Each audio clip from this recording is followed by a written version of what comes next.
Let's fire this off live.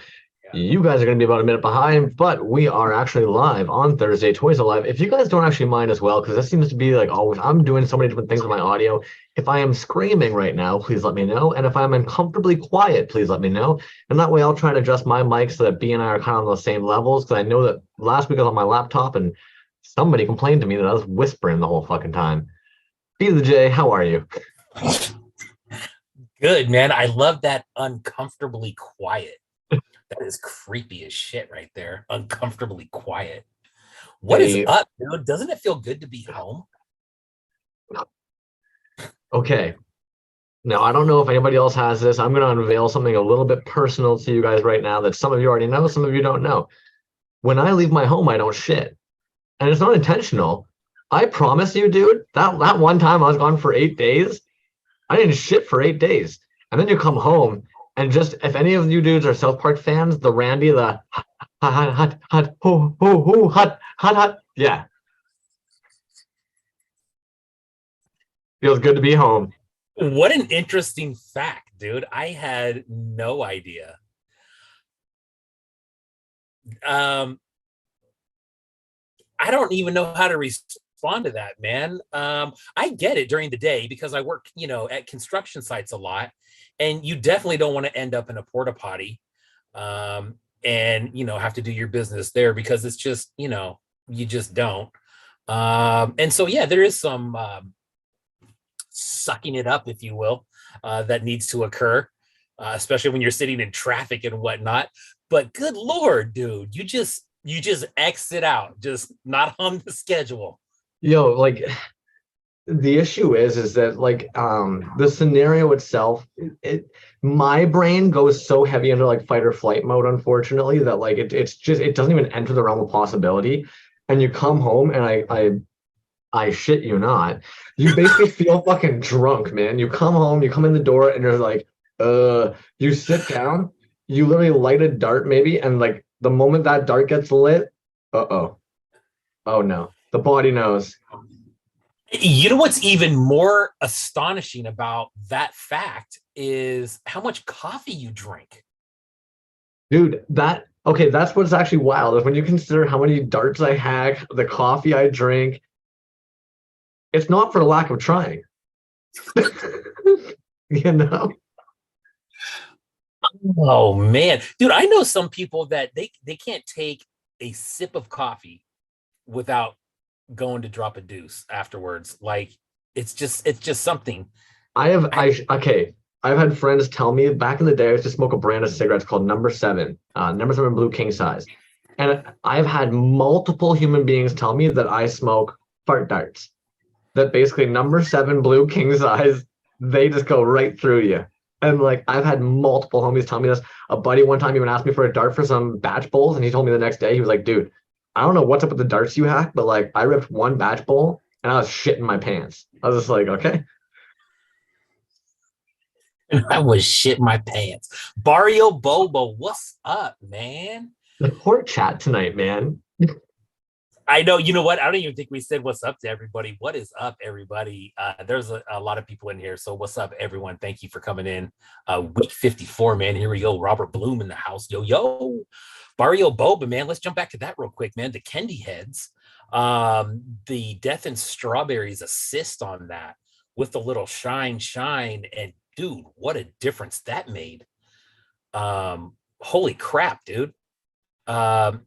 So he sent out the Candy Heads originally, and they weren't the clearest things. He had said he made a post where he actually casted those smaller candy heads and dropped them in there, but you couldn't really tell what they were.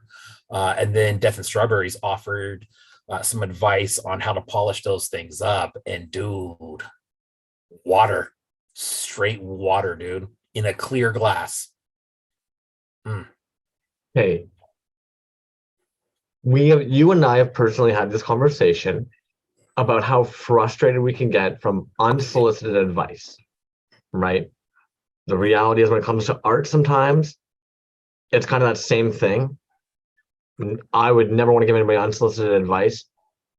That being said, I do not understand why more people don't polish their clear casted pieces, dog. And I'm so happy to hear that somebody like was just like, yo, here's how you're going to polish that, because there are I, there are incountable amount of pieces out there that will now be elevated to a new standard or a new level because of hopefully that now gets around the scene. You know what I mean? Hopefully that is now Mm.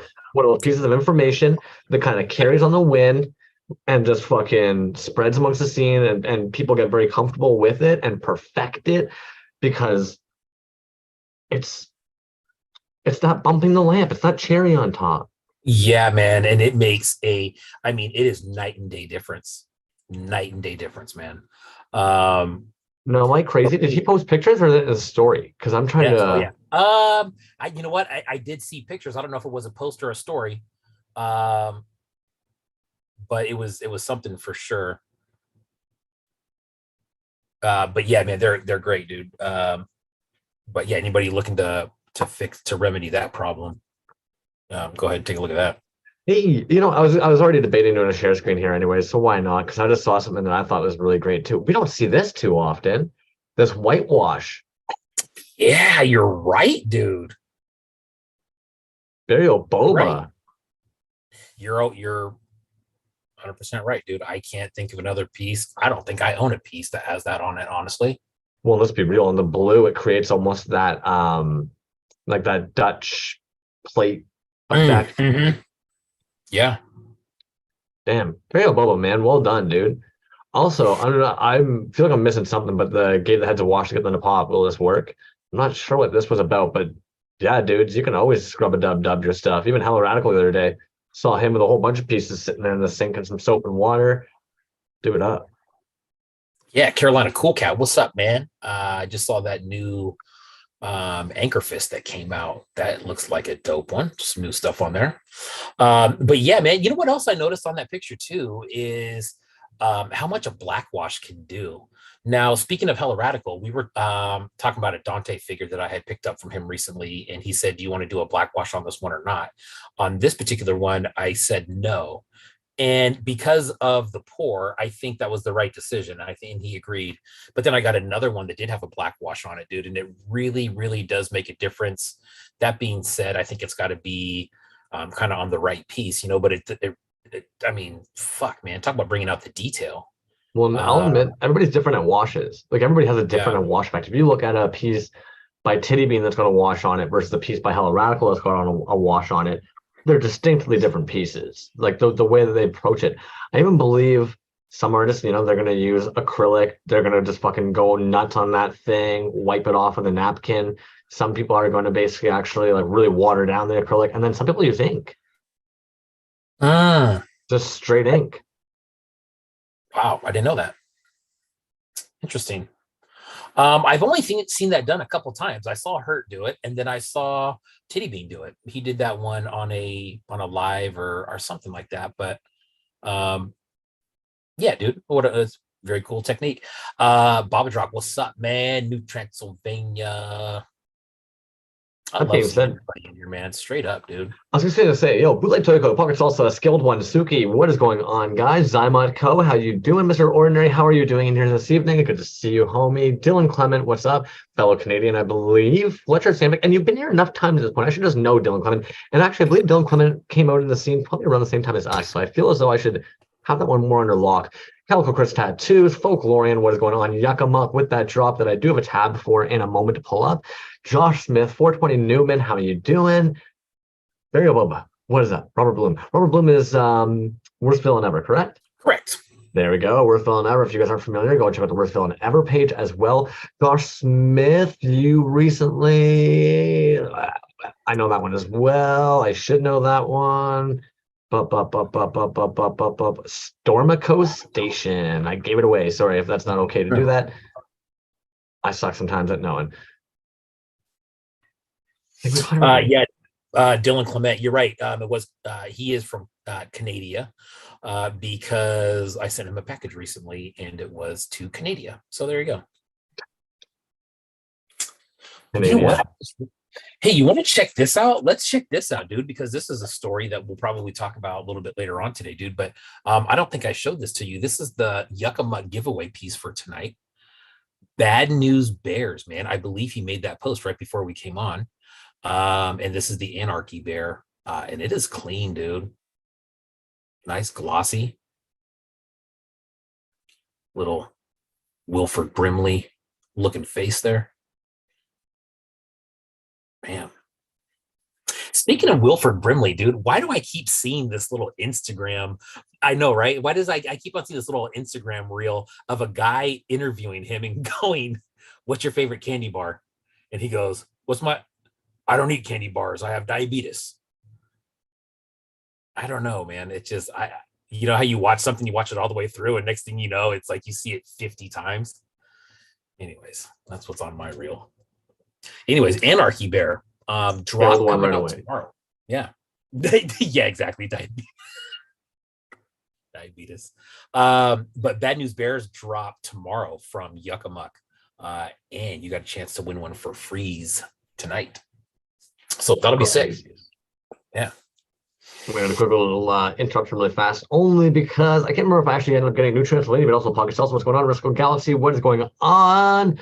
Didn't see you hop in there. Rec Shop Resin, or as I like to call them, Rec Shop Resin. I can't remember. There's some kind of weird Teddy Ruxpin shit I was calling them for like a year, 2 years. Mike Stratford, aka 8-Bit Mike, what is going on, dude? I ripped through Hyde Park the other day, and I meant to double check if anybody grabbed those free resin pieces, and I gapped on it. But I need to go and double check real fast if anybody's grabbed those. Which, being said, I am fucking excited for it. Everybody, keep on checking into that Game of Shrooms. Game of Shrooms is coming up June 10th. People have already started hiding art out there and pinning it on the map. Go and find some cool art. And you know what I actually really fucking love about it? Because I'm a weirdo and I ended up doing this today. While I was on the map, you click on the pin, it tells you like who pinned it there, approximately what day, and their IG handle. Why wouldn't I then go and try and track this person down and see what kind of shit they make and follow their account if it's some art that I fucking love, man?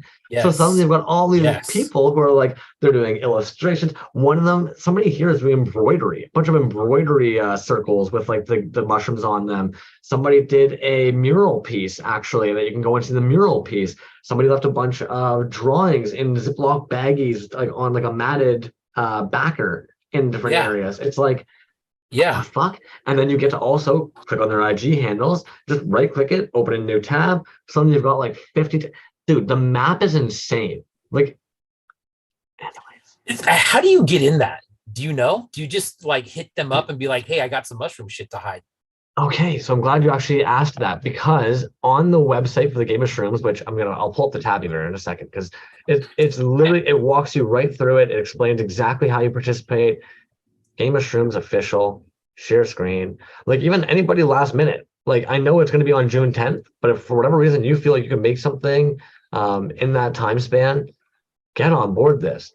So literally it explains exactly what it is. And down below, where is it? It should be a map. There we go. Game of Shrooms 2023, map of participating artists area worldwide. Look at this shit. Whoa, dude. Dude, yeah, that's what I mean. So globally, even as I head towards the States, look at the United States, dude. That's all people who are hiding pieces from this Game of Shrooms. And then as I slowly kind of peel in towards like Toronto, because that's where I am, you know, being a goon. Oh, even in Toronto, Barrie, where are we? Scarborough. Wow, dude, they are really all They're everywhere, dude. They're everywhere. Look at New York, just loaded. Oh, here we go. Mississauga, Toronto. So like right in my neck of the woods, even. I was looking at this earlier today. If I wanted to, I live like right here. And I think it was like a 27-minute walk if I wanted to go at what it is, Okasana, Harilac, open link a new tab. Well, I go over here, and this is what I mean. Then you get to discover a Toronto artist that I might have otherwise not have ever known about. And as I scroll down, I see this, and I'm like, oh, mushrooms. Oh, wow. And so it's kind of just like, yo, what are we talking about, dude? How do you not go and do this? So literally all you have to do is just go and hide a mushroom. I believe up here probably tells you like how to submit the the pin. But Mm, otherwise, yeah, dude. Game that's of cool, man. Thrones. That I is just can't get cool. over that. But, like, this is wild to me, dude. Yeah, no shit. Look at the I coast over there. What is going Connecticut, on New over there, man? Jersey, Pennsylvania. And then I actually admittedly really love, like, it's one thing, like, you're like, okay, yeah, United States and shit, but like, dude, what is going on over in Ukraine and Dude, it's everywhere. France, It look Austria, good, dude. fucking, what is it, Australia? Here we go. Even New Zealand. Like, Yeah, I man, love that's nuts. this is really, really cool, in my opinion. And all different types of artists from around the globe. And you know, what better way to get out and fucking go for a little walk, explore your neighborhood than that? Yeah. I know the ones around here. I remember looking at it last year. I think last year was the first year I really kind of checked in with it. And there was some stuff out here. And Skinner had put a bunch of stuff, like multiple, like a lot, dude. Even I want to say more than multiple. There was like a bunch of them. And I want to say they were like, if Fletch is in here, he'll know.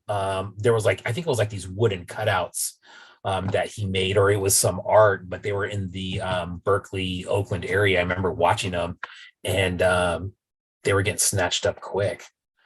But yeah, dude, what a good way to get people involved. And like you said, man, look, you found an artist in Toronto that you're like, I don't know who this is, and maybe you would have never even found that person if not for that. So Well, and I'll be honest, Magoob is down here, La Monkey number nine. I'm gonna keep my fucking eyes peeled, dude. Random fucking, you're out yeah, there participating.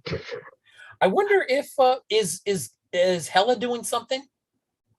I don't know. I don't know, man. You're gonna have to bug him about that. Yeah, I'll and have to Fletch ask is him. saying that he did like 20 of them when you Yeah, were talking about Art Skinner. yeah. Apparently he did Um, like 20. you know what I need to post sometime, man? My daughter does some amazing crochet shit. Just Mm. amazing crochet shit, dude. She does clothing, she does purses, and more recently, she did a bunch of mushrooms. Friends at school are requesting mushrooms. Imagine that, right? And so she does it. And I don't know. That's interesting. Very cool. Game of Shrooms. Check it out. I guess. Put something Game out there. of shrooms, man. Again, it's pretty cool somebody just decided they wanted to start doing that and it's grown to the it's elevated to this level. Rainbow Yawn did it last year as well with all those little tiny mushrooms he casted up. You know what, man? And I remember looking at that map last year, and I don't think it was even remotely close to what it looks like this year, just off of like memory. I don't know if you can even find how many were there last year, but I think I remember looking on there last year, and it looked nothing like that. The internet. The internet, and it's weird to see where it pops up, where it's more, where there's more in one area. You wonder if people are doing some sort of separate advertising out there, or maybe that's a higher concentrate of artists, maybe. I don't know. Well, I would even say generally like artists follow artists. Like even here in Toronto, my homie who did the Sadistic Children, he did those sweaters and stuff. I would consider him an artist. He makes clothing. My buddy Elijah, he actually does a bunch of illustrative work, tattoo work, musical work. So it's not like unlikely that Wildflower 33 is down here, does some graffiti. It's, the more people, every artist is probably bound to know at least two other artists in their city. At least. Mm, You yeah, know, so if yeah. one of you participates in the game of shrooms and you tell one person or post it in your story or share it on your post, guaranteed at least two artists in your town will end up learning about the game of shrooms. Maybe they'll want to make something in time. Exponential growth.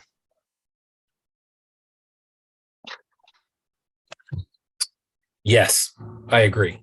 Yes. So Yes, I matter of agree. fact. Got it. Oh man, oh man. If you don't Texas. mind, I know you were talking about the giveaway from Yakamaka. I just wanted to quickly pop Yes. over to that page too. I've got the tab open here. Mm, mm, Or mm, one of mm. each variety will be available for claim Friday the 5th. No, oh my God, Friday the 26th. Oh my sakes, man. 8 p.m. Eastern. So just a reminder that's going to be Eastern.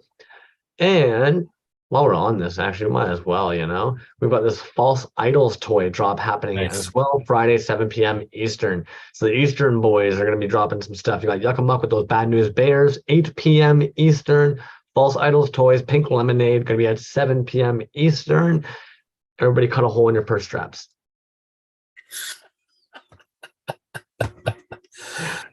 Yeah, that's some cool drops, man. Looking forward to those. Um, God, dude, I was just gonna say something. I fucking forgot what it was. Damn it. Hmm. Anyway, Dre, what's up, man? Yeah.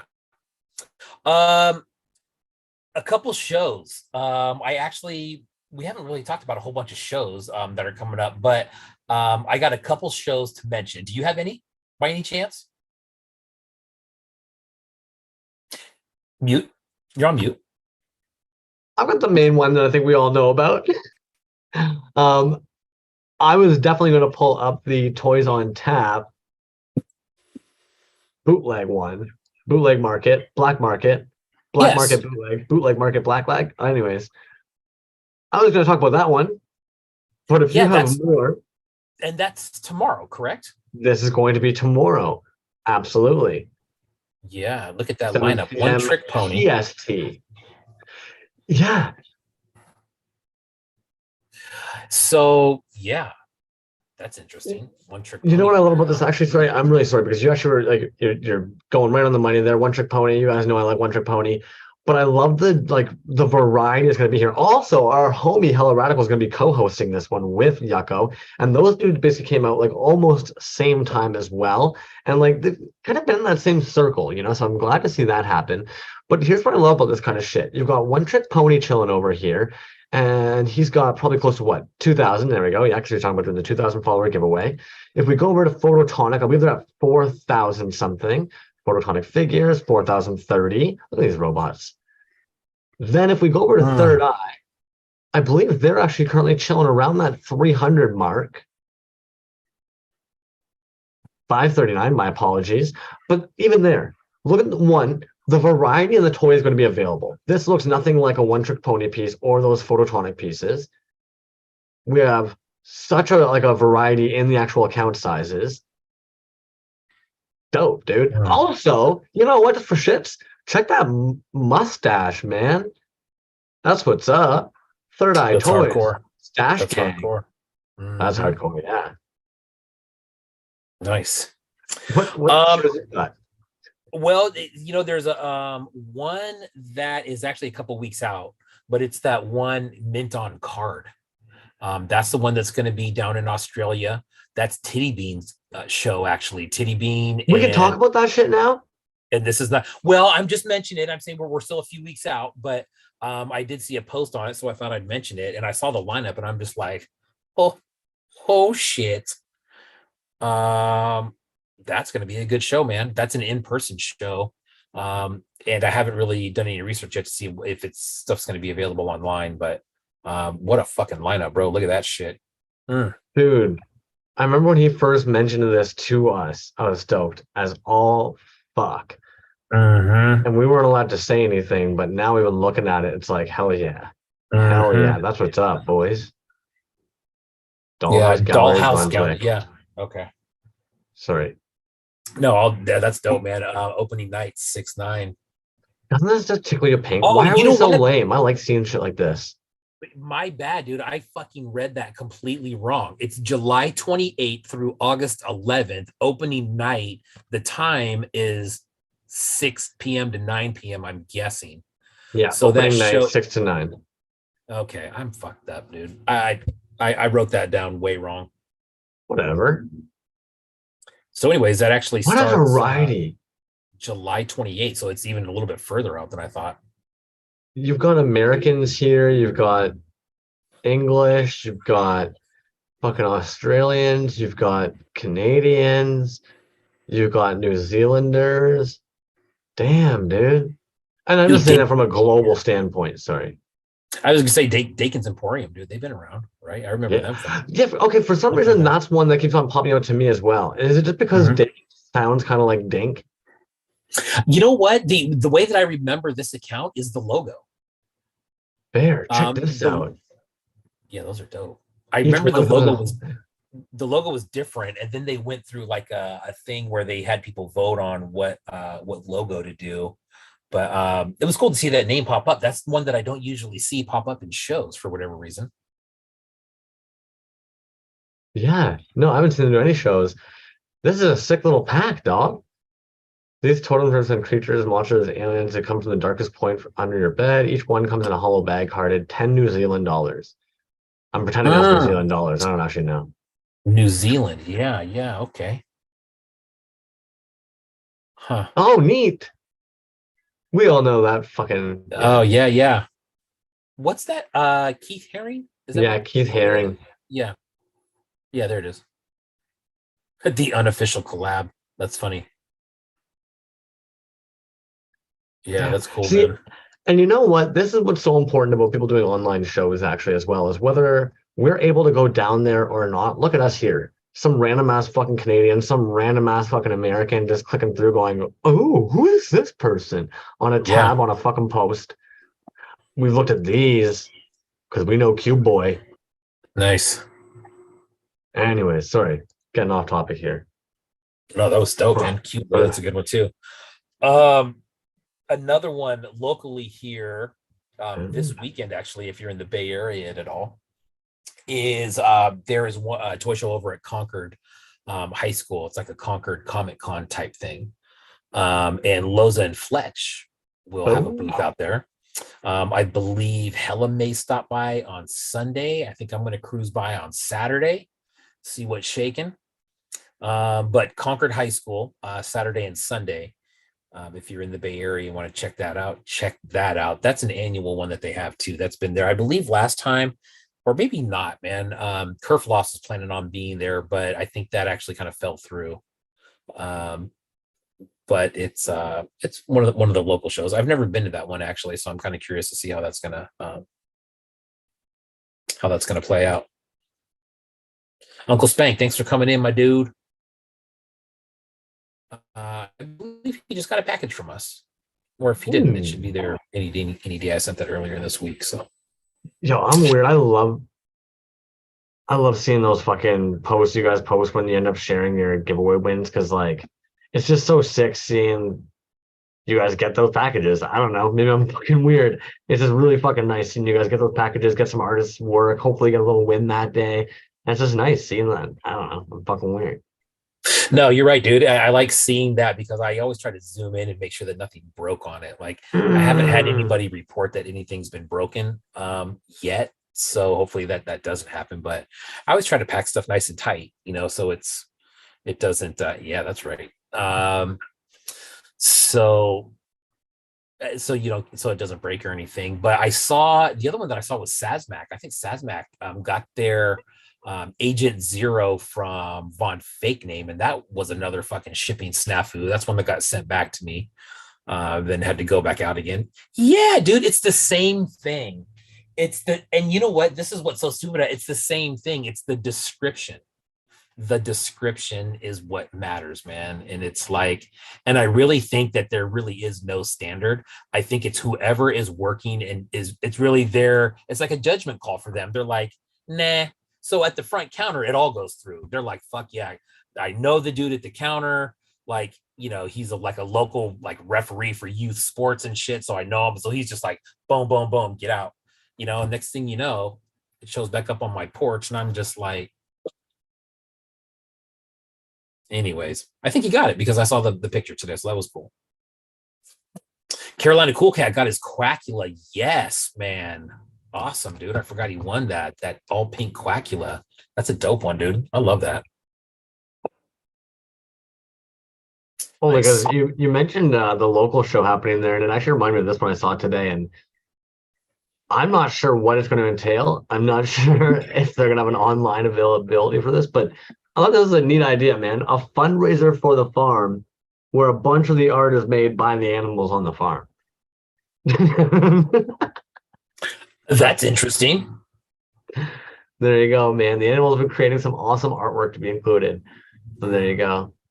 But look in your community for stuff like that. Because even this one here is doing a call out right now, right? Like we are also looking for donations of items to add to the auction. Painting, sewing, handmade jewelry, digital art, all forms of art are welcome. Now I'm not saying anybody all of a sudden reach out to this fucking place here. I'm saying keep your eyes peeled in your community. You never know what might be out there that for whatever reason, all they're asking for is some art. All of a sudden you get to make some Yeah, fucking art. Somebody learns about your yeah, art. Win, win, yeah. win, win, win, dope shit. And what a cool way to try to drum up some money for whatever cause that you're working for. That one looks like it's animals. Do you have any pets? Yeah. I don't actually. No, not Mm. anymore. What about yourself? I don't, man. I really want a dog. I'm a dog person. I love dogs, but dude, I don't have time for a dog, man. I really don't. And I someday I'll have a dog, but I would feel so fucking guilty, dude, every time that I'm not home and you got Yeah. this dog at home, you know what I mean? Because my kids don't live with me full time. We're like a week on, week off right now. So there's times where there's just nobody here. I'd like to have one. I've had dogs in the past, back in my previous life. Then when I was a kid, my mom was a cat person. It's probably a reason I don't care for cats too much, but you know. Mad respect for that Anyways, though, man. Nobody considers it's not about like your wants. If you don't have the time for a dog, then unfortunately, you don't have the time for a dog. I love dogs though, man. Dogs are so fucking cool. Um, there's one more show that I wanted to talk about before we move away from that. So, anyways, Concord High School this weekend. If you're in the area, go check out Loza and Fletch. They have a booth there. I'm sure there's going to be some dope stuff there. Check out their page. Is under Loza and Fletch. You can check out Fletch's page, and he's got some stuff on there. There's jewelry, there's skulls, there's coffins, there's all kinds of stuff. Little boxes that they make. Those necklaces are newer pieces of theirs. Lots of fun stuff, man. The first time that we went and saw them, they were at another market over in Martinez. It's another little small Bay Area city here, and my daughter and her friend bought a bunch of jewelry from there, earrings and stuff. Fletch had his skulls on display, of course. But those coffins, man, I know that he was working on those. I'm sure all that stuff will be there. So it's a fun booth. Get over there and check it out. If you're interested in any of that stuff, hit him up on the page.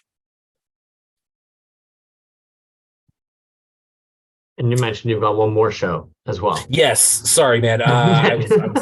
I get, dude. You know what's funny is like we're talking. I'm looking at this, and then I look over at the chat, and then I start reading the chat, and I kind of forget for a minute that like, man, like we're fucking recording right now. Anyway, so the last show that I had, it's not really a show.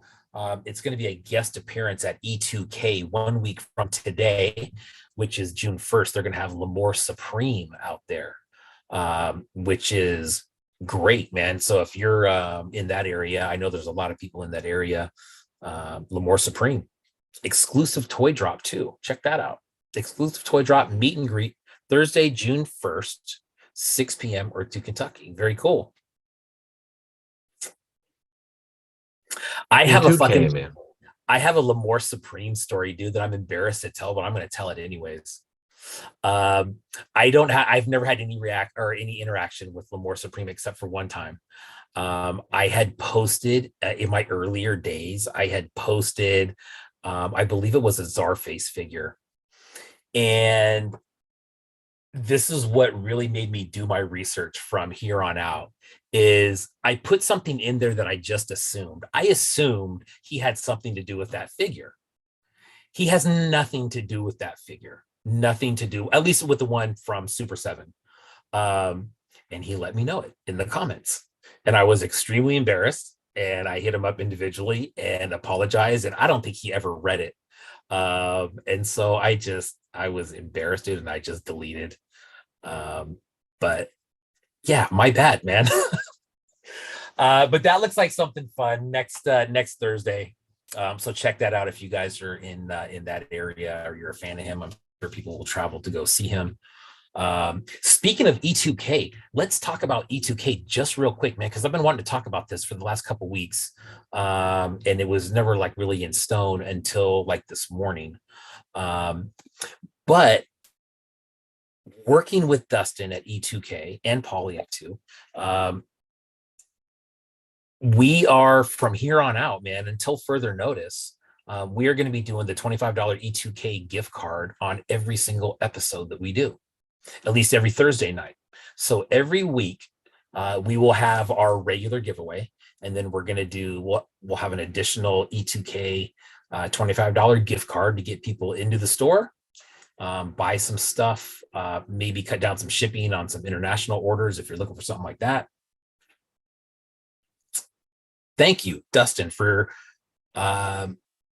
agreeing to that, man. It's a good deal for everybody, man. It really is. It's going to be cool. A massive thank you to you. Massive thank you to Dustin. And this is why, ladies and gentlemen, when people reach out to me about certain things and I say B to the J is the people person. There you have it. Yeah, and that's cool, man. And I, in turn, I use when people ask me about, graphics and stuff like that and anything, technical, I'm like, you are talking to the wrong guy in this duo right here. But yeah, dude, I am stoked that we get to send somebody to E2K every week. Like I said, man, there's international artists. I know that Dark Rainbow, Titty Bean, they all have pieces there. And if you're in the States, I mean, there goes your shipping. Is not there. They have a lot of other stuff too, man. They have lots of rad shirts. They have greeting cards. They have all kinds of stuff, man. I'd really like to have him on and do a tour, which I'm sure will happen one day. Wouldn't that be awesome, man? Just to kind of look around. And I guarantee you a lot of people in the room, we're going to see their shit in there, which is sick. And let's not be stupid. Oh, yeah. Okay, actually, you just said something. Sorry. There is this weird feeling that I get inside when somebody goes to visit E2K and we get to see some of the homeboys pieces in the wild. That just feels surreal, man. Seeing an OG Titty Bean on an orange fucking piece of paper with the black fucking backer. When you see one of those in a store, you're like, no goddamn way. As if that's sitting there right now, I know. And that was across the board for so many rad fucking artists, dude. Yeah.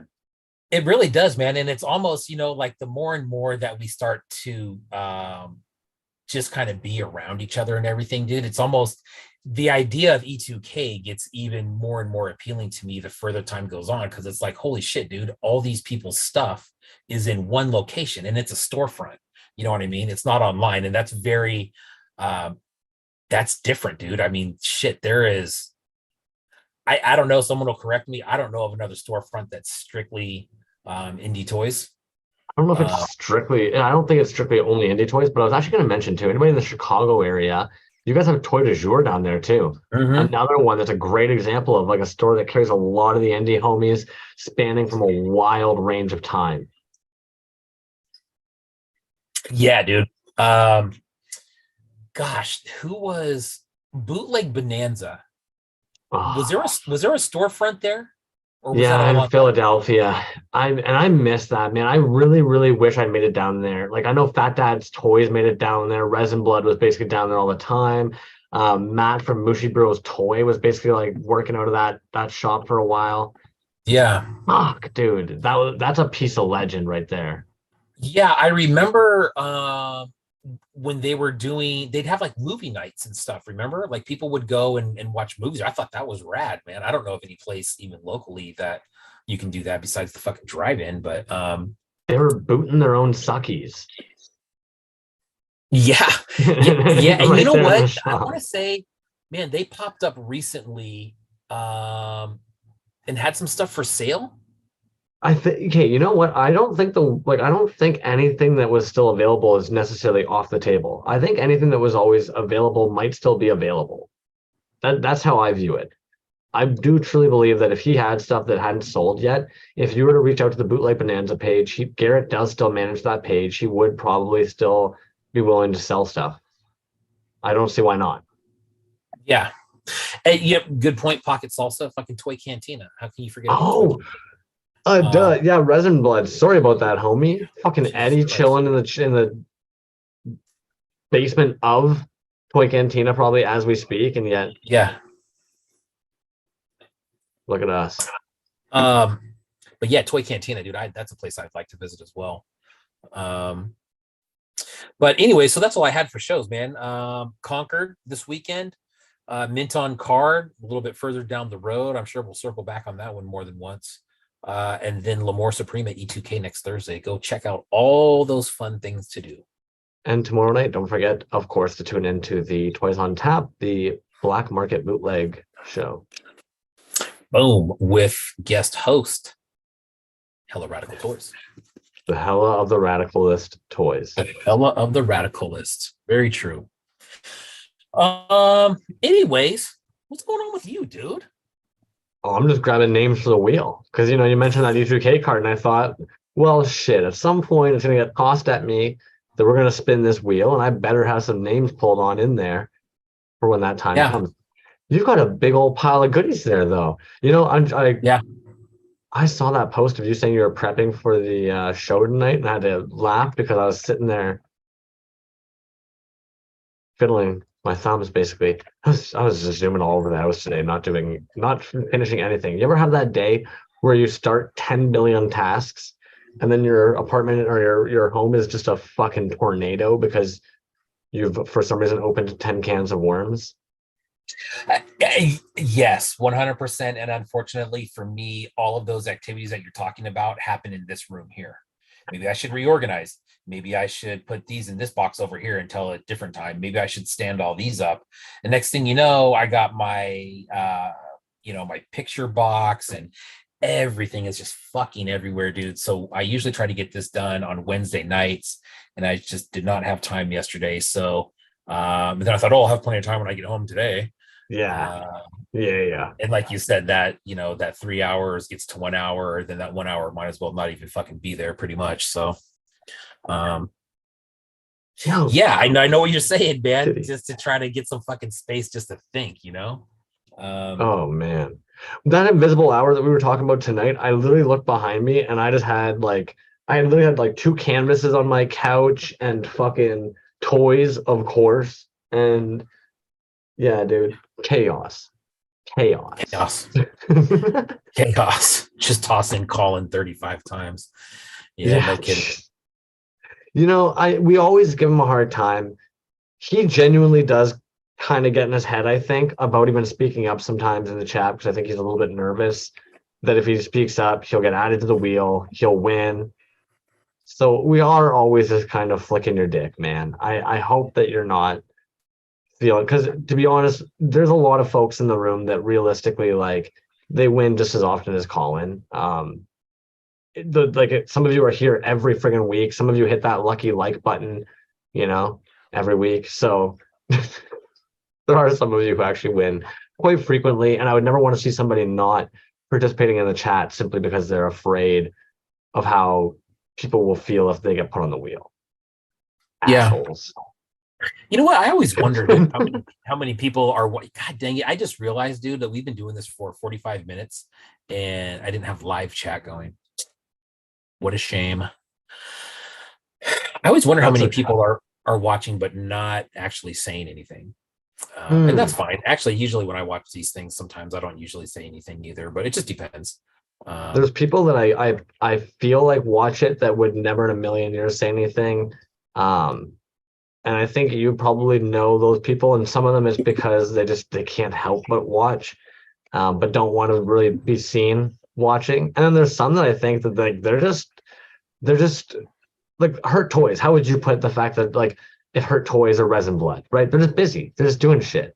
They toss it on if they remember to toss it on because they have respect for the homies and they want to show some love by being in there, but they don't feel a need to be in the chat. Yeah, and some people just don't want to win anything. I had a couple people that won stuff on our 1 year show, and they're just kind of like, nah, you could regift that. So he did. One of them was a gift card. The other one we'll circle back on that one in a few weeks, but yeah, whatever. That's cool. You want to get to some opens? You want to look at some tabs? I want to see rip a box open. Well, I had already opened the Yuckamuck box. Yeah. To get the giveaway out. So And let's be honest, I opened all the boxes.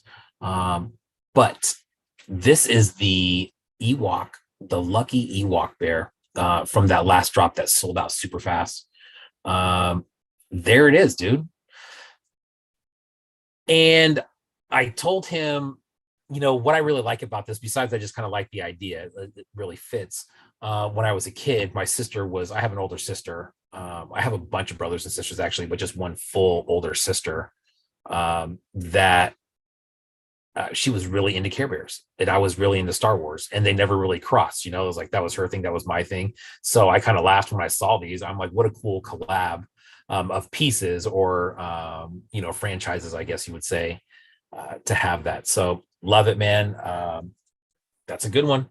I got a special little shelf for pieces like that, and that one will go on it. Very cool. Yeah, in my brain, I was thinking to myself, damn, that'll look so good next to your Celestron by Ordinary Toys. Which I almost Also, forgot to pull up a tab for that. As we're talking about drops, Homeboy filled that up in the shop, and I know he was talking about those. And Amelia, I was even actually talking to King Dingus about those this week. I was like, because they were saying, I need me one of those fucking Jersey Devils and a fucking hand. And I was like, well, if you hit up Ordinary Toys, I'm sure he'd be willing to talk to you about some stuff. At the same time, we're all kind of waiting on these. And I showed the Celestron figure. Man, that teal and black one, Ordinary Toys, dog. I swear, it's almost like he was like, I want to be Titty Bean's best friend. And how do I do that? I'm going to make toys that are as cool as Titty Bean's, and then Titty Bean will have to be my best friend. that's a good plan. That's a good plan. Yeah, dude. Ooh, man, I love it. You have the AP of this one, right? Yeah, actually, I have one of those too. Mine Yeah. looks identical to that, dude. They're so, God, Minty. dude, they're just so freaking good, man. I mean, the idea, the quality is really good. The paint is really good. The cape is really good. Fuck, dude, that's a great piece, man. I love that shit. And the card, bro, that's like it's almost like a 6x9 backer. And look at the artwork on the back. I mean, hand drawn like block letters. Who draws block letters, dude? You know how long that takes? Shit. Now, correct me if I'm wrong, but you currently have the first AP Celestron, as well as this is yours as well, correct? Yes, sir. Yeah. Is this one yours? No, Oh, I okay. wish, dude. Look at that But beauty you do right have there. one more. Oh yes, you've got one of these Yes. guys here. Yeah, Yeah. Yeah. the gin. Where is it? Oh, I must have missed it. You know what? I don't know. Right there. The whiskey. There it is, man. Gosh. I love that logo too, man. We were talking about that logo. It's awesome, Actually, man. It okay, reminds me of so like a 1980s movie company or something. it is from a 1980s movie. I almost he told me, and I suck so bad at remembering You names. But you know what I know actually what, love dude? about it? You're right. He told me too. Go ahead. No, we suck. And if you're in there, please don't get mad at us, but happily go drop it in the YouTube chat. I love how it looks like a stairwell. And there's something about the fact this part right here, in my opinion, looks like you're entering into the world of Ordinary Toys. It's kind of like welcome to the ordinary, but his toys are anything but ordinary. But welcome to ordinary. You're walking on up into the staircase, Yeah. into that big old O, and then you enter into this fucking universe right here. Boom. Yeah, dude. And then the right Like, side of that O almost looks like an arrow, right? Like it's like go this way. yeah, Walk through the hole and go this way. Yeah. we all want in that hole. Yep. That's right. Ordinary says, thanks, guys. My best friend is at my house, so I haven't been able to watch as attentively as I want. That's a pretty good excuse. What are you guys rapping over there? I bet you guys are freestyling in there. I bet you got a session going. We'll let that slide. We'll let that slide. Man. Canon Films. Okay, there you go. Nice. So everybody write that down on your hands now, and then wash your hands Yeah. 10 times and have it be forgotten, Yeah. unfortunately. Bootleg Toyco, man. Um, we've looked at some stuff from Bootleg Toyco recently. Gosh, I can't They're remember on what fire that piece though. was. Okay, Yeah, so let's be real. We've been looking at bootleg Toyco for months now. We pulled them in the night that we had Pocket Salsa in as well. Pocket Salsa talking about Rap Boy. I guess Rap Boy popped in. Lynn's the Rap Boy. What up? nice. But we first even started pulling up bootleg Toyco pieces when they were showing Lynn's the Rap Boy pieces. That would have been the two-headed. Is it Freak? Oh, here we go. But it's crazy to me how Homie just makes hit after hit, dude. His ability to turn something into 3D is really impressive to me, and it happens time and time again. The collaborations that he does are all over the place, and like even that, I would say speaks volumes to their abilities as like a digital sculptor. You know, like it's kind of all over, man. Mm-hmm. And I love that they're just building, they're just able to just like do all these sick fucking different toys. This dude, I love how you can actually stand like your toys on there if you wanted, the terrorizer. It's like, fuck, man. This thing here, a few fly bites getting ready for goobies to paint up. It's like, dude's all over the collabs. Collab City, Collab Toyco. But this piece is gonna be rad as hell, dude. Let's be real. Yes, Like, are you shitting me? dude. Oh my god, dude.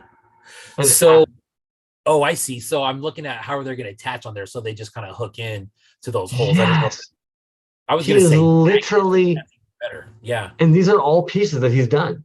These are all his pieces. So he's made Yes. tiny little miniatures of his pieces that one of these little fucking bootleg dudes Oh is man. selling from his jacket. Are you kidding me? Are you Oh, kidding me? that is incredible right there, dude. Had not looked at that thing close enough before. Fuck. Oh my god, dude. Yeah, Like, man. isn't that rad as hell? Like, what are we talking about? Dude, that's crazy good, The man. Lynn's the Rat Boy on the draw, and then fucking bootleg Toyco on the fucking 3D sculpting. Like, that's a rad ass toy, man. Same as this guy here, That the is. ultimate freak. It's That's like, dope. damn. And what I find trippy is if anybody's kind of like, those aren't really up my alley or it's not really speaking, that's where I kind of, because like I understand that, like, and I mean that with all due respect. These are like Safubi kind of toys. Like I get like this might not be like everybody's jam, and there's other people out there that are more into stuff like this here, like this fucking rad ass Pocket Salsa collab. There's Mm-hmm. also people who are way more into these guys here. Then, in my opinion, I would easily put this right beside one of those Slice Rebel pieces. It's like I just find he's so versatile. Sorry, let me get that dick out of my mouth.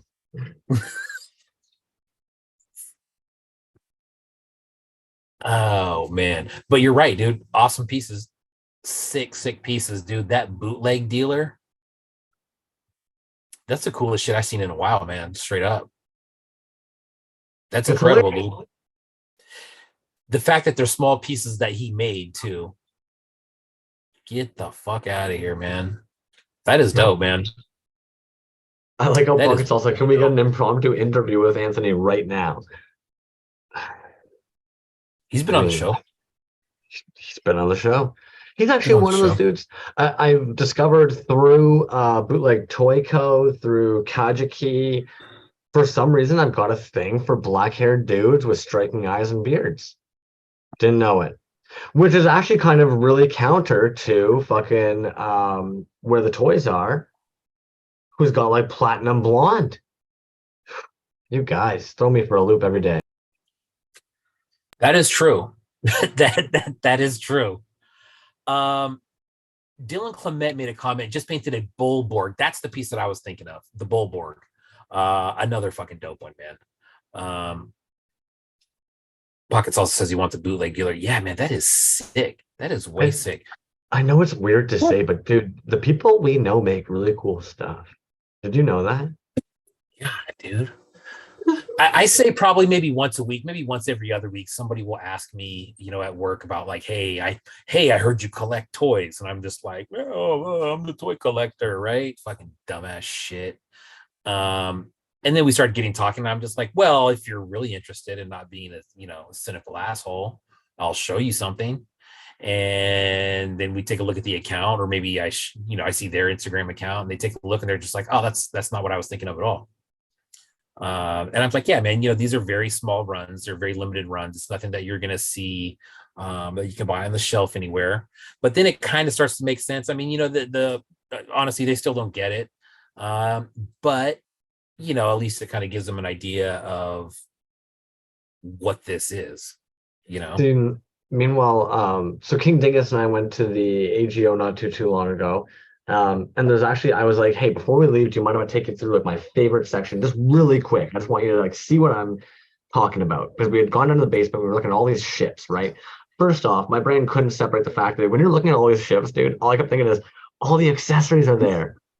After all this time, you're looking at things that all the cannons, all the little miniature boats carved on, they're there, and all I kept thinking is like, damn, like this is what like basically like B's basement would look like if he was around in the 1300s. Just little ships and boats everywhere.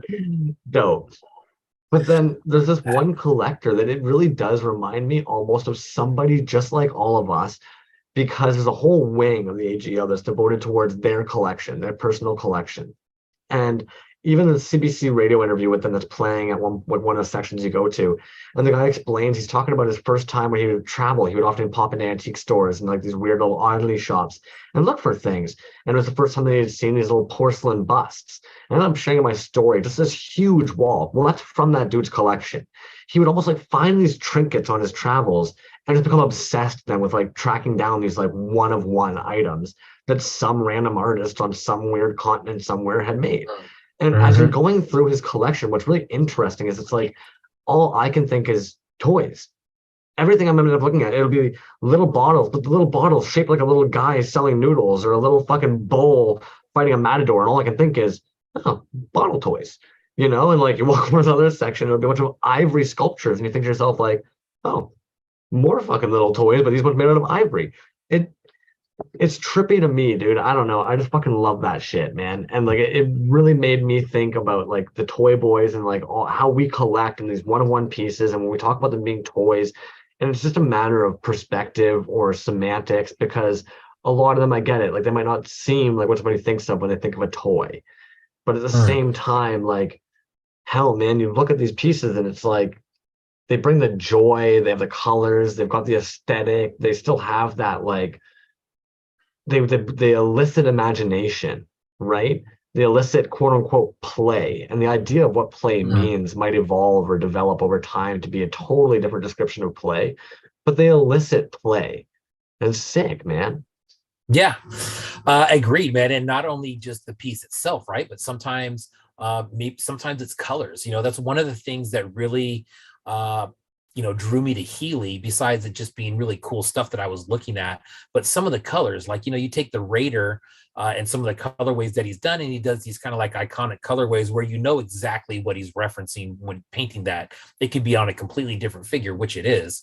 But you see the colorway and you're just like, I can't explain that, dude, but that makes me feel a certain way. You know what I mean? And it makes me feel nostalgic, and it makes me feel whatever, you fill in the blank, right? But you're right, dude. It does. It sparks something. And for for everybody, I think it's something a little bit different. But there is something that we're all hitting on the same.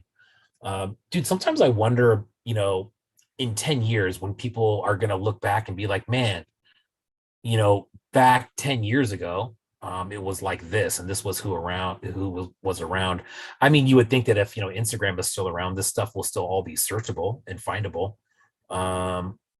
So I guess that's part of the fun of it too, right? Doing this and just kind of, I don't want to say laying the groundwork, because there was, tons of people here before us doing the groundwork, but we're kind of continuing it, maybe making it a bit of a new path. It's exponential every time. Like what's mind-boggling to me is consider that like at the age of Suckadelic doing like the Suck Hour, and at the age of Barbarian Rage doing his online blogging and interview vlogs, and Killer Bootlegs, and then we look at stuff like Clutter Magazine, and we look at stuff like Double G Toys and his partner have a show that they do as well.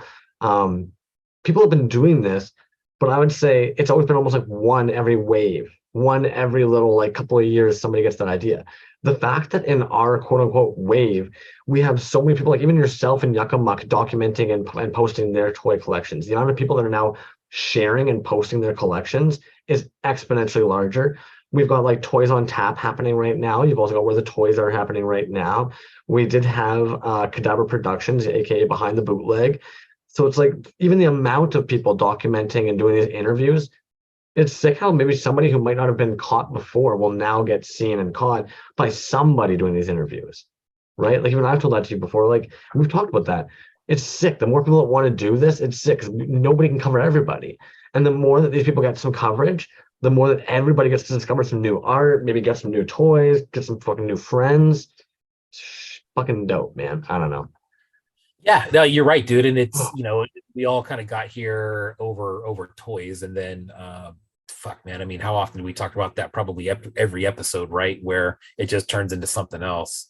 I don't want to say it really turns into something else. We just add these other parts of it. And next thing you know, yes, we're talking about toys and art toys and toy art, and however you want to say that. But we're talking about other shit too.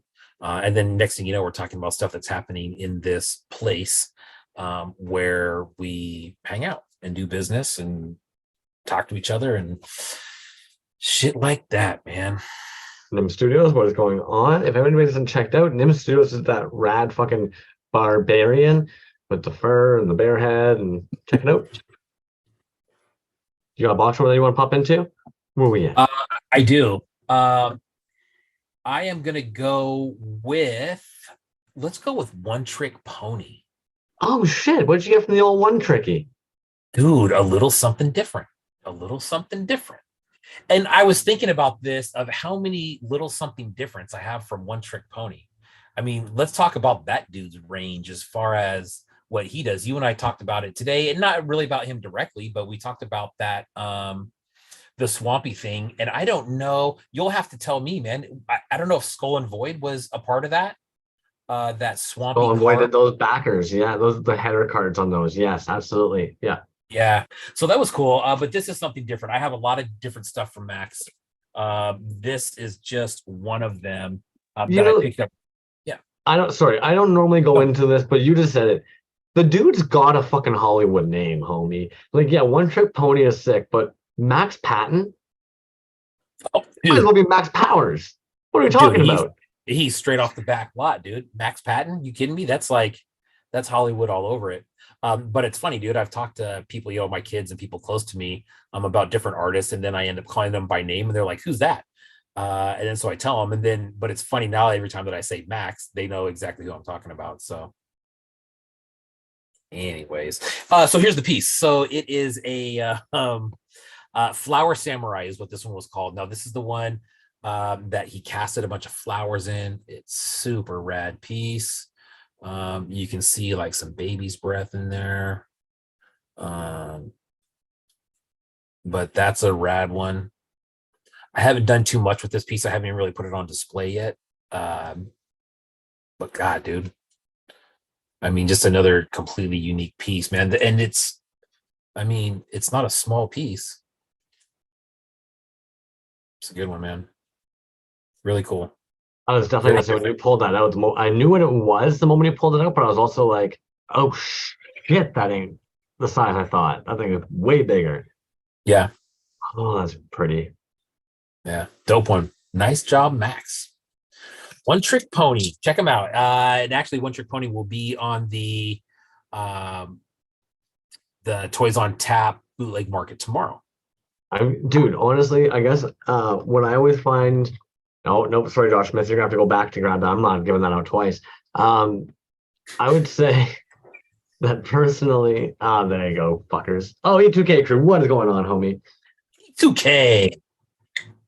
He is somebody that I was even like, oh, you fucker, when I said pieces go over to the E2K, because of course he had some gold just slide on over there that came back from one of the shows he had done. Sorry, from one of the shows he had done, and then he ended up popping it over to E2K. And the fact he's doing the marketplace tomorrow night, it's hard for me not to be like, damn, what are you gonna whip out your sleeve? Because like you even said, he's got pieces kind of varying all over. I know it was very easy in that year one or two to kind of put that swamp thing kind of mantle over there, but there's just so much other work that he's done, and he's got so many different cool fucking molds that yeah, it's really hard not to kind of be like, okay, what are we gonna see? What's gonna come out? Yeah, man. You know, when we were at Assembly Required, he really had a nice array of stuff, man. There was carded pieces. There was swampies that were carded. There were swampies that were bagged. There were loose 3.75s, which I thought were freaking great, man. I snagged a couple of those up. But yeah, it kind of makes you wonder what's going to be there tomorrow. That's exciting. I'm looking forward to seeing that. Um, excuse me while I whip this out. I don't know. I don't even know if it's been casted yet, and I don't want to put any pressure, so I'm gonna feel guilty if I've just said it, but like you don't know much about Dragon Ball Z, so I apologize in advance if you don't. Anybody who No, knows all Dragon good. Ball Z, I am fucking stoked at some point or another in that box that I've it's gonna become like the legendary one trick box at this point. There's a box over at One Trick's hands that's gonna have a Jam Jita and a Jello fucking Trunks. In front of you know, it's obviously like the Vegeta and the Trunks dad son team, and a fucking dope fucking Jello and a Jam. Mm, mm, mm. Dude, his piece he did for Porpoise, there is something about Swamp Thing done up in a flesh tone that is so creepy and so disgusting that I just fucking love it. And the fact that Porpoise has that sick fleshy green glow one, Mm. I really want a scrotum thing. I like we've talked about it. Him doing a full flesh colored one and then just popping the odd hair instead of flocking it, just popping the odd hair in there. I think that Swamp Thing would look fucking hilarious, man. Because of all the folds and the wrinkles and stuff. Oh, it'd be good. Make it happen. Make that Okay. happen. So One Trick Man, if you're watching, you know what the next Swamp Thing is. I'm gonna need a scrote thing. Flesh toned and hair, bro. Flesh. Oh man. All right. Let's keep going. Let's keep going. What you got over there? So here's another really good one, man. I actually just opened this one before we started. I have not taken it out of the bag yet. Um, but this is a 5.5 from Jevaho Creations. Now this one is the Neon Fire Demon. Let me open this up real quick. But Jevaho pretty consistent with the drops. Usually there's not a whole lot of stuff that is announced unless it is um, like a run. He does do runs of certain things. I know that he had like an Aztec Warrior run going. I think he still has the Wild West guys going. But this is a 5.5, man. The UV on this is insane. Nice little bag. Custom made for you. So he did a nice little run of pieces. I can't remember if it was over a few days or if it was in one day. But there was, man, I want to say at least 3 or 4. Yeah, dude, it's so sick. There was 3 or 4 pieces that he did. I know there was like a purple, like a dark purple Skeletor. There was a few cool things. Weapon, Havoc Staff, of course. Power Sword, of course.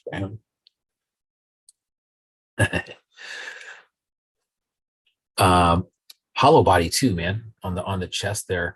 But do you remember that kind of netting print that we looked at a while ago? We were talking about like the netting that goes around a fruit basket. Yeah, like the meshing. Yes, exactly. And that's exactly what's on here. It may be kind of hard to pick up on there, but that's Is what's it on. in? It looks to me like like it's in the resin, is what it looks like. It's definitely not on the outside because I can't scrape it. It definitely looks like it's in there, man. That is, I don't know how the hell you do that. Dude, when you whipped that piece out, I literally was over here. I groaned. I was, oh, that thing is sick, dude. So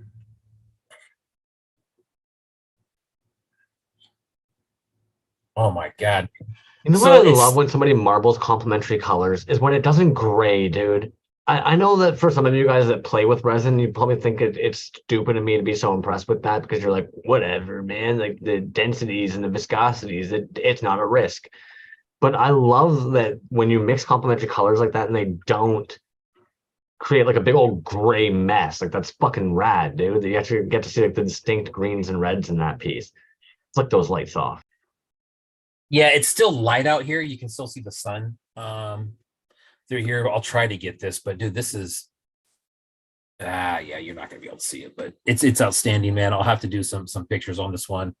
But it is God, dude, the glow on it is just it's like it's one of those ones where you get a really cool look with the UV, but then it is glow too. And it's hard to see, man. I need to put like a shade or something up, but it's nuts, man. It's crazy good. 5.5, man. There are some really, really good 5.5 artists out there. Jevaho is pretty damn close to the top, man. I mean, we all know, Frankenlander, Rainbow Yawn, all incredible in their own way. But Jevaho, the consistency is, outstanding, man. It's always a cool piece. He makes a lot of work. He does a lot of work, man. He's not a guy to make something and then sit back. And it's everything that he does is always 100% hand done. Damn, that's good. You know what's wild to me? If you consider Rainbow Yawns at like 35K, I even had to go double check Ahimo real quick. Ahimo's sitting at 29.2. How is Javaho? And don't get me wrong, they always sell out consistently. But how are they sitting at like 5K? The internet makes no sense to me some days. 5,595 for Javaho. You creep on over to Ahimo, 29.2. And I know if I went to Rainbow Yawn, it's like 35 right now. Well, and you know what, man? When I first found Jevaho, it's one of those ones where you look at it and it's so damn good and clean and looks so original. You look at it and you're like, what is that? What am I looking at right now? Did he make that? And then you read the description and you're like, oh shit, man, he made everything in there.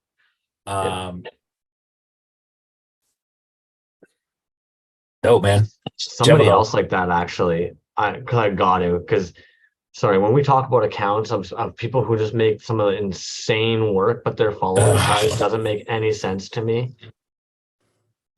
Bro, 6,809. Bro. Those are so good, dude.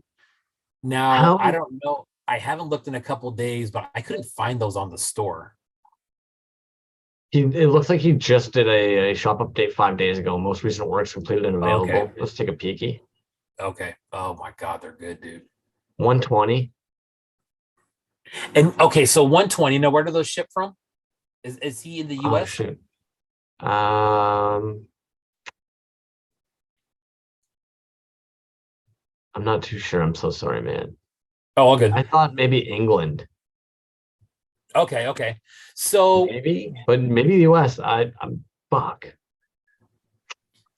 So the Jevaho piece,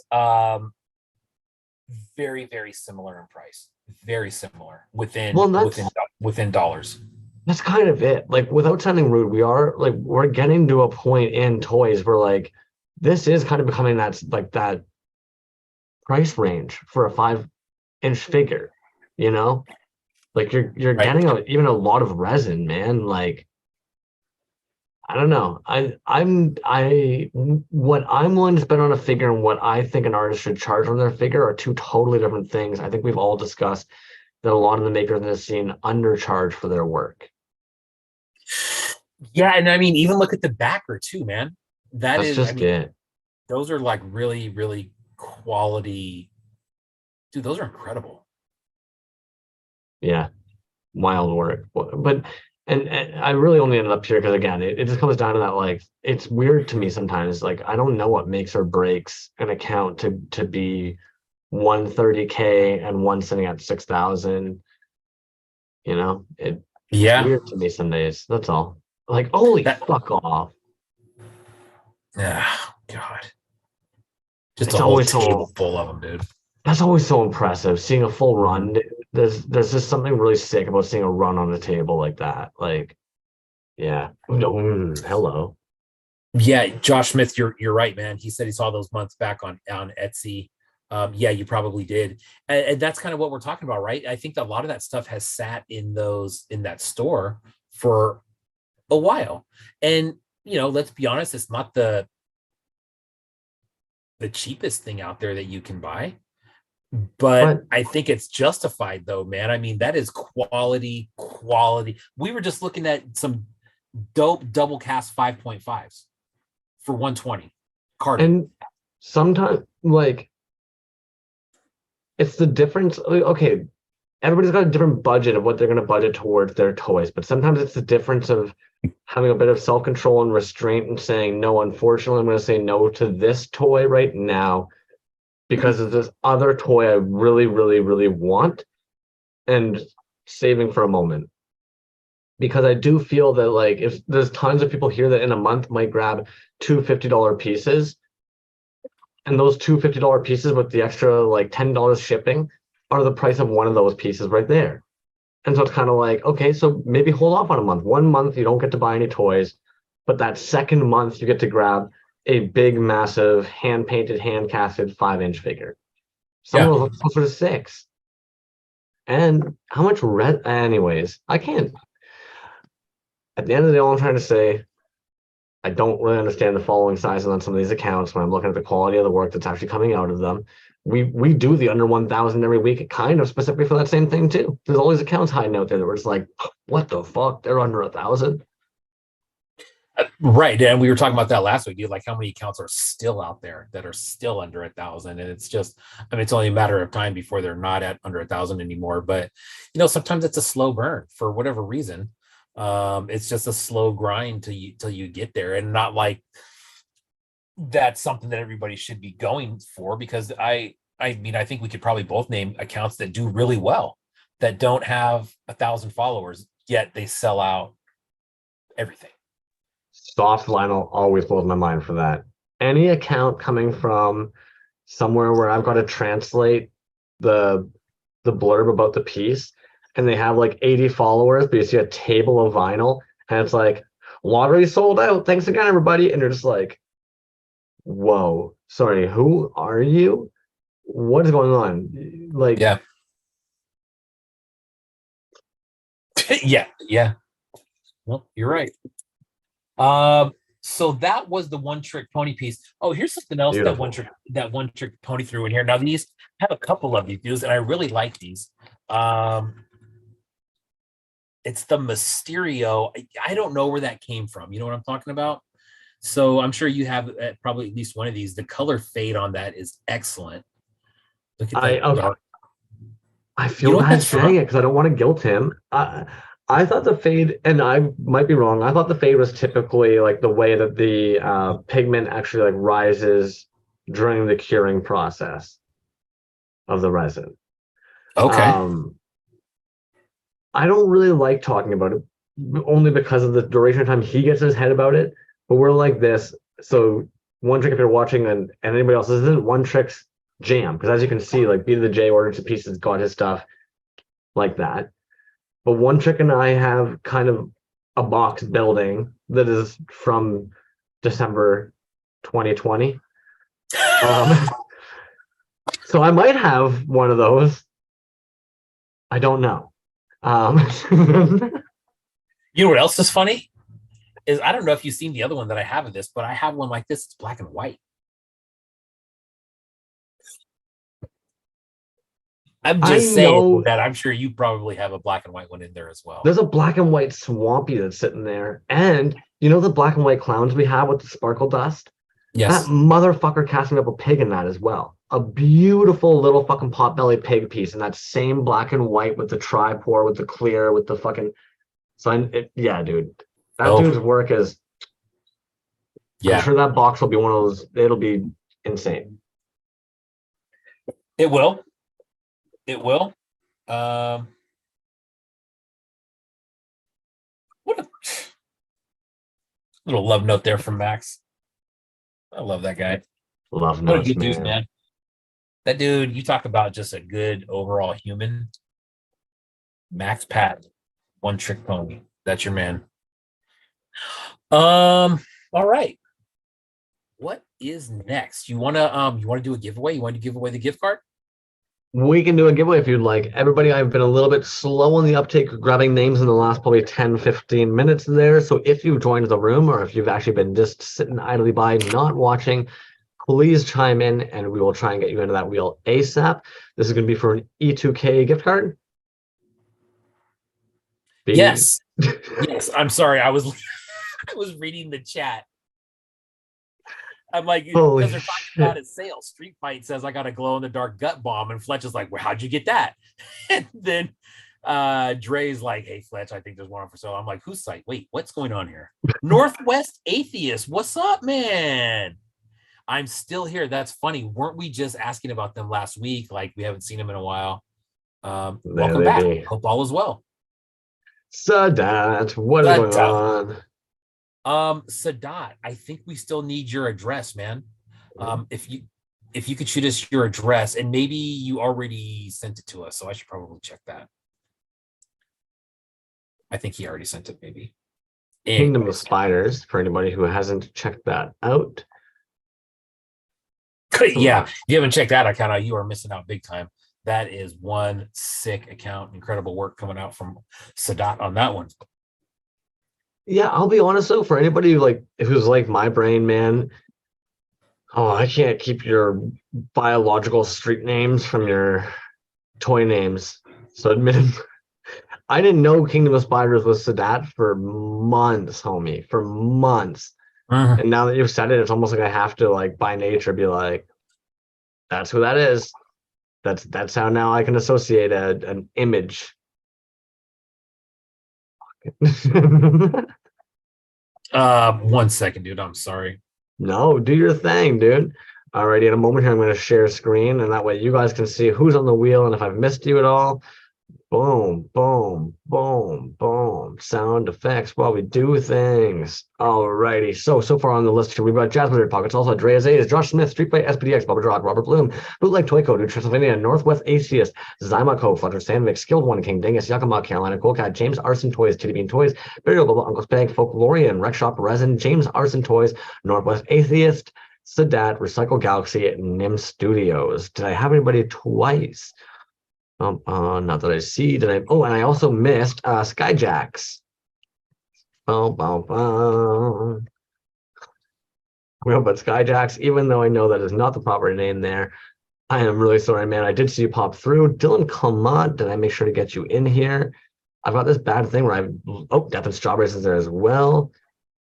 Dude, there's people who we literally have spoken to directly this evening, and yet I somehow still missed getting you guys into this wheel. That is, don't do drugs, kids.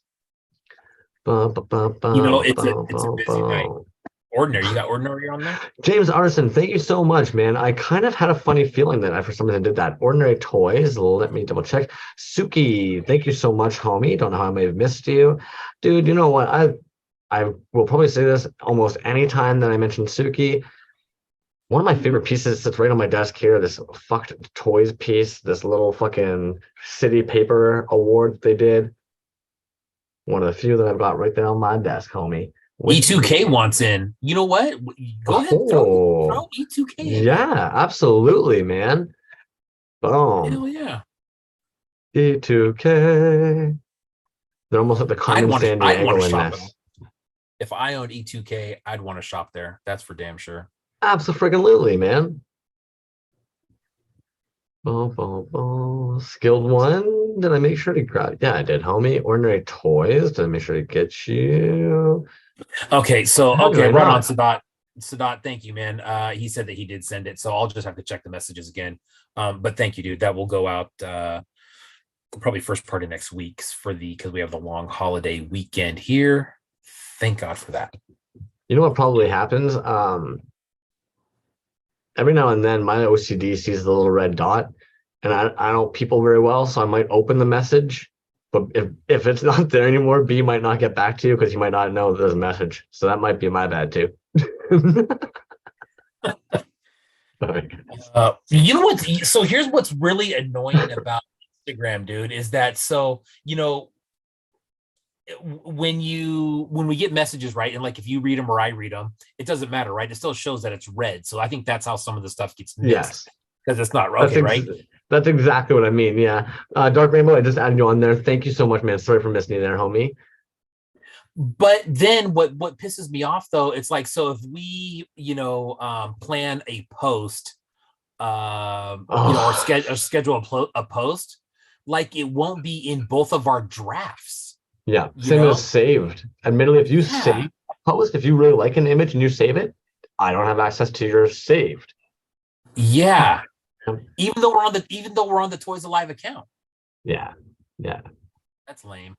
Because I think we could, well, you know how it goes with our posts, dude. We like send it back and Oh, forth through messaging, which yeah. almost seems archaic at this point, right? This It's wheel is weird. just my whole Instagram feed nowadays. Dude, this wheel is like the wheel. I was asking a buddy the other day, I was like, Pete, man, is it actually worth designing a wheel and having a page that like we could run and operate and it would just be like our wheel? And he was like, no. I was like, okay. If it's not worth it, then sure. Alrighty, folks. Dude, I am dying at Josh Smith right now, dude. I'm here live. I'm I'm not a not a cat. Fuck. Sorry about that, Josh Smith, man.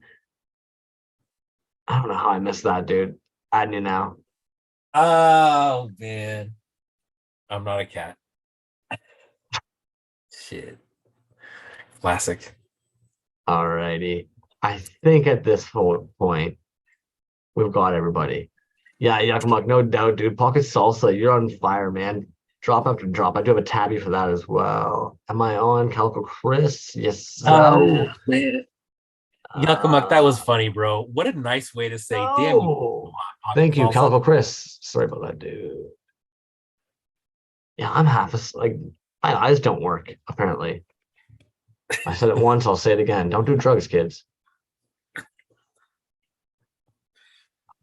Oh man. Okay. I think we got there. I think we got there eventually. 36 people in the wheel, currently watching 38. So I guess I better add resin blood.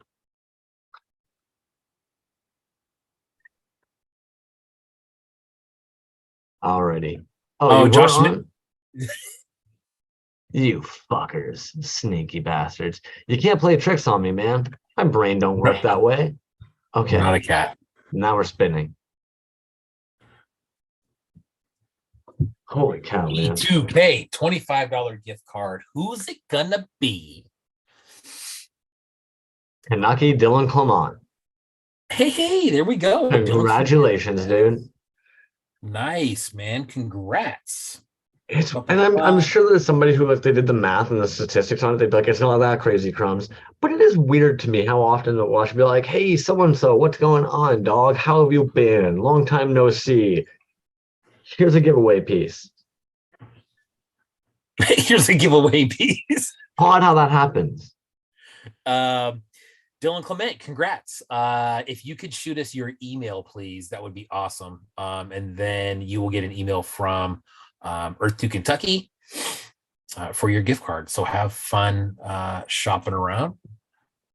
Lots of cool stuff in there, man. I was snooping around today. Love that place. Snooping. Yeah. Oh, dude, I bet it smells so good in there. Oh gosh, dude. It's almost hard to imagine a store full of this stuff, Super, super rad. And maybe this kind of plays into why we all love this smell so much. The other day, I opened up a toolbox full of a bunch of old tools, and my brain instantly went, oh.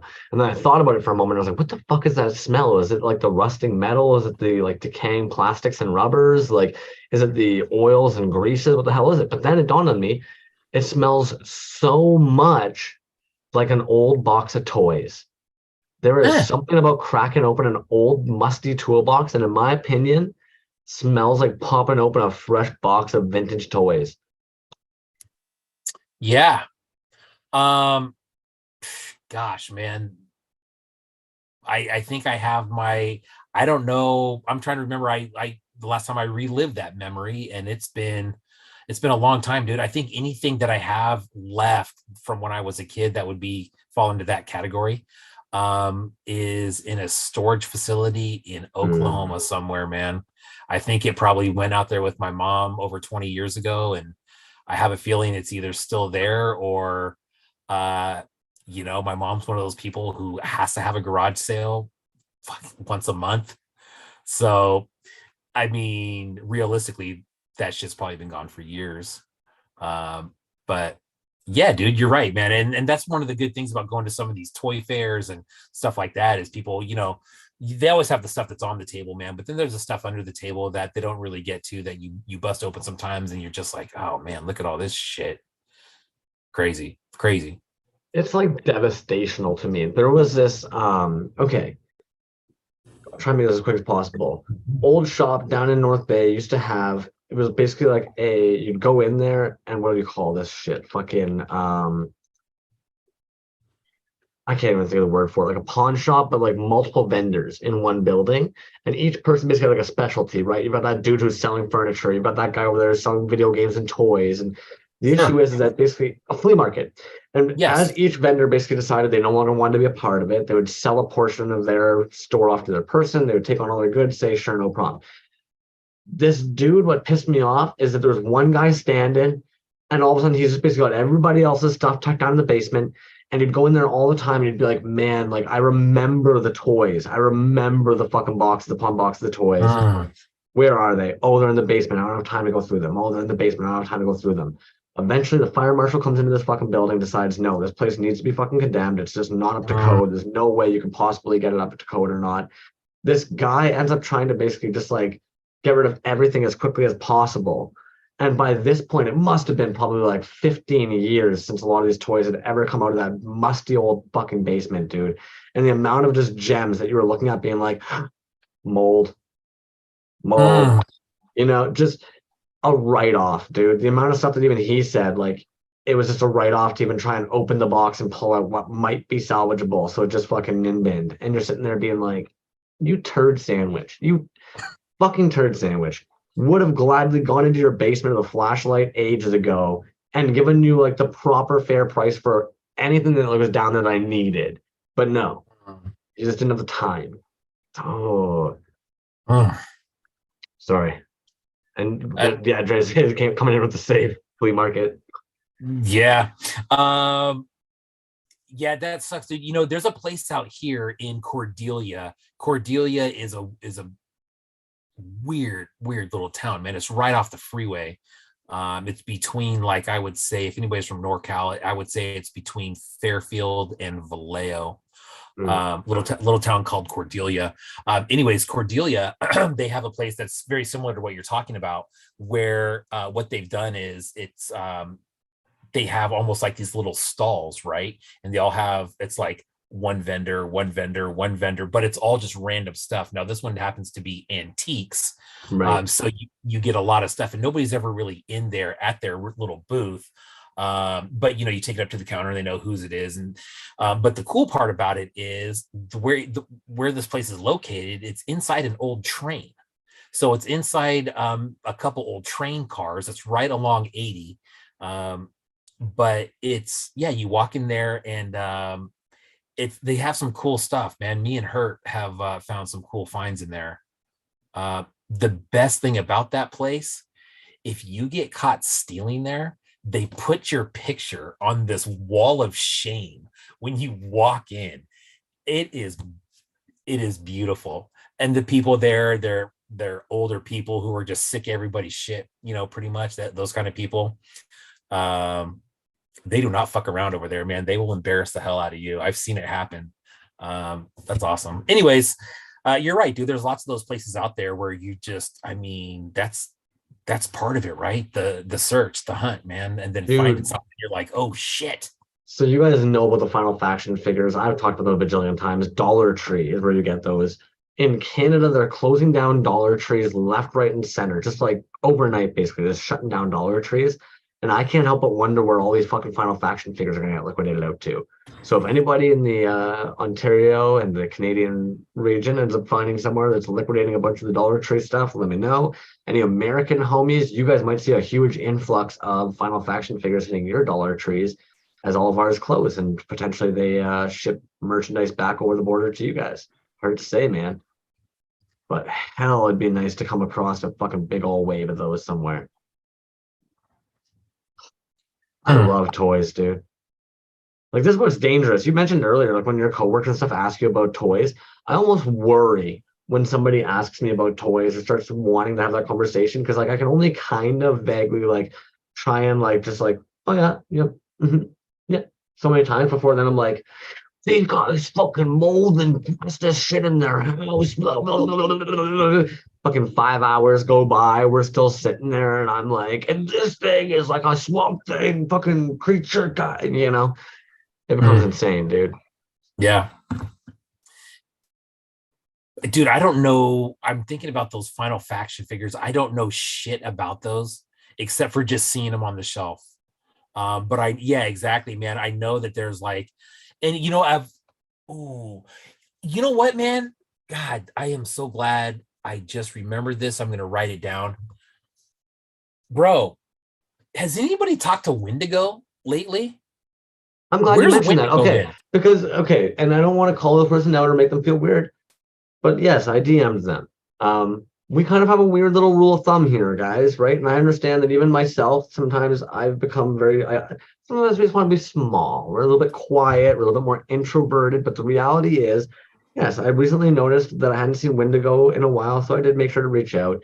And we're just going to pop it out there for all of you guys. If there is anybody in this scene that you have grown familiar of seeing, but suddenly they're not around, reach out to them, see what the heck's going on if you can. If you don't maybe have the ability to reach out to them, maybe touch into somebody that you have faith in, that you might know knows them, and ask them to maybe kind of do a little check-in as well.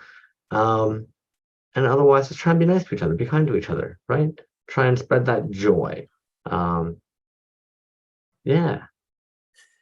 You're right, dude. And it's all about checking in. So did you talk to him or you didn't get a response? I'm unfortunately in that same boat. I didn't get a response back yet, and I try and make sure, I understand people get busy. Because the other Yeah. reality is that sometimes people just need to take a step back from their artist pages for a moment, or from social media for a moment as well.